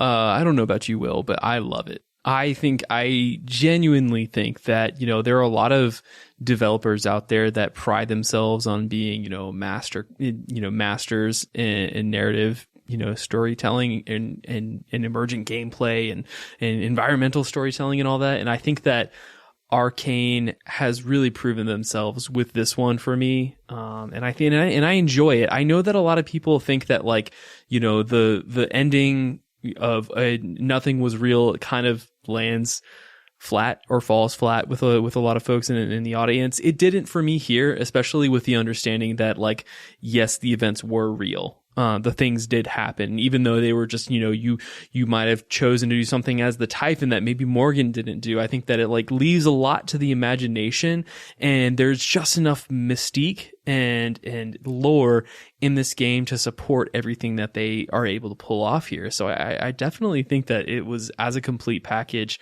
a great masterstroke. I just think that at the end of the day, they didn't take enough risks with this game to the extent that I wanted them to. I was telling Will earlier, and he got a good laugh out of it. I wish that we had an Aliens 2 moment in the game where a nightmare shows up, but then all of a sudden you see a body with this awesome cannon that was somebody from the R&D division, and you take it and and you have a Mega Man moment and you just blow a hole through the Typhon. That would be fucking cool. And then I wish they let Mick Gordon, because they really reined him in for this compared to you listen to all of his other pieces of work that he's done for, Primal Instinct and, obviously the Doom franchise. And I was telling Will, I was like, man, I wish we got in a situation where you at one point in time, obviously you're scared, but then you have that one weapon or that one power up that makes you feel like an actual god. And then EDM drill music starts kicking in and really hitting hard and you're in the middle of gameplay and you're just blasting the hell out of these Typhons and you're just yeah. But again, if they did that, it would kind of subvert the entire point of this is a simulation to figure out what the Typhon is going to do. So, I get why not all of the aspects of this game were empowering, but at the end of the day, I enjoyed my time with it. I am going to play it and I am going to complete it, even knowing what is, cause I just want to see what happens. And I probably will go and try out Moonfall too.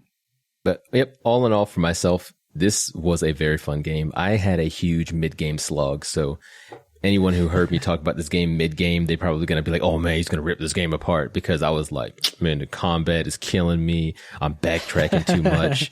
I'm this and I'm that. But it did very much wrap around back towards the end. If you're going to talk about highs and lows, for me, this is very much a opening was amazingly high. I had a mid slump, and then the ending really struck for me again, putting everything into place for me regarding the story and all the things that you're doing. Even if it feels like a fetch quest, even if it feels like something that's kind of inconsequential, when you look at it through that lens of you are being tested to see if you are empathetic.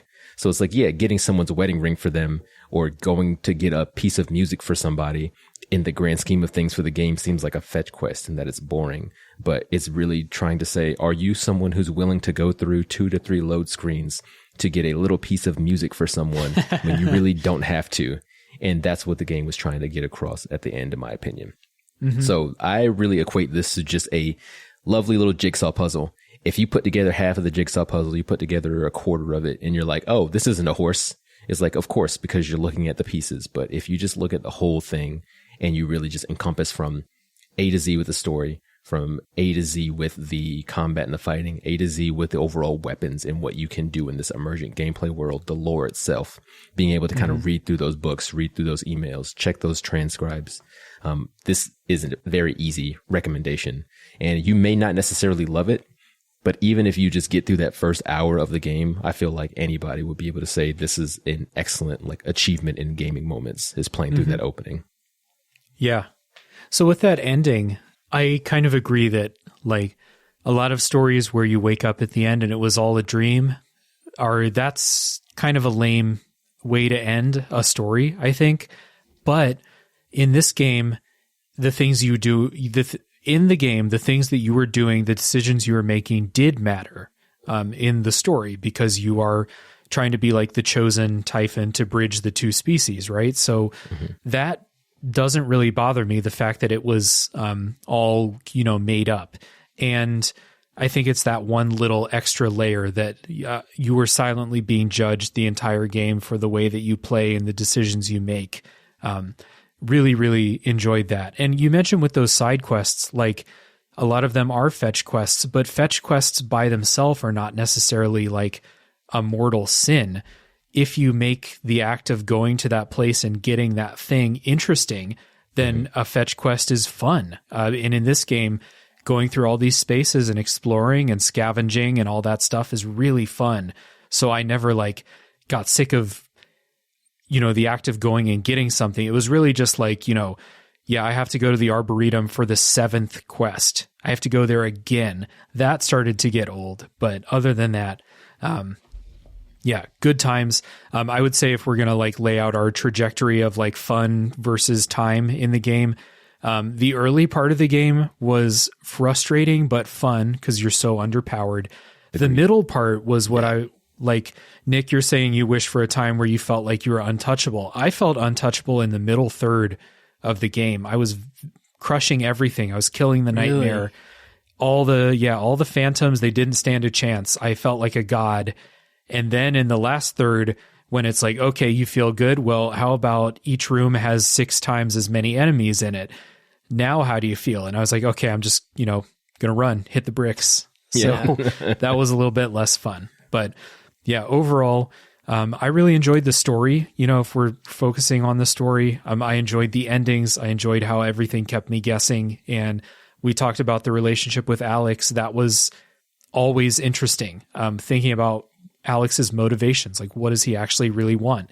And it turns out that he's not an evil in the simulation. He's not an evil person. He's just trying to protect the research, which, you want to value research over the lives of people on the station. That's evil, but he's not as evil as he's portrayed to be all the time. And then in like the real story, Alex is trying to save humanity, trying to save the Earth. And he's, from what we can tell, him and possibly 4 other operators are the only people left, as far as we know. So it's a really interesting story with him.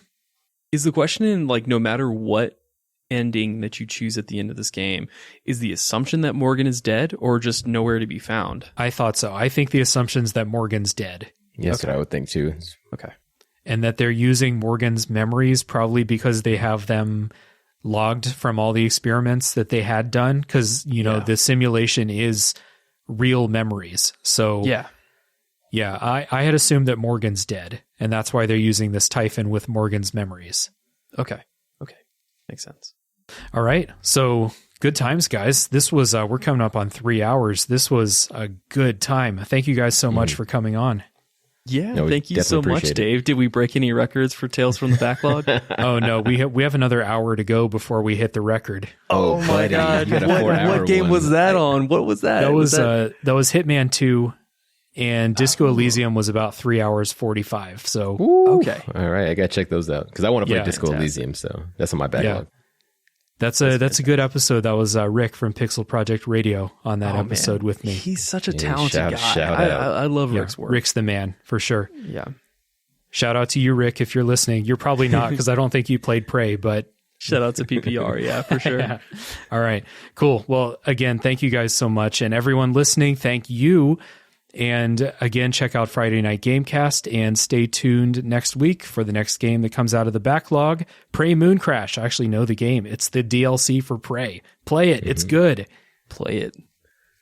See you guys. And now it's time to beat the mind game.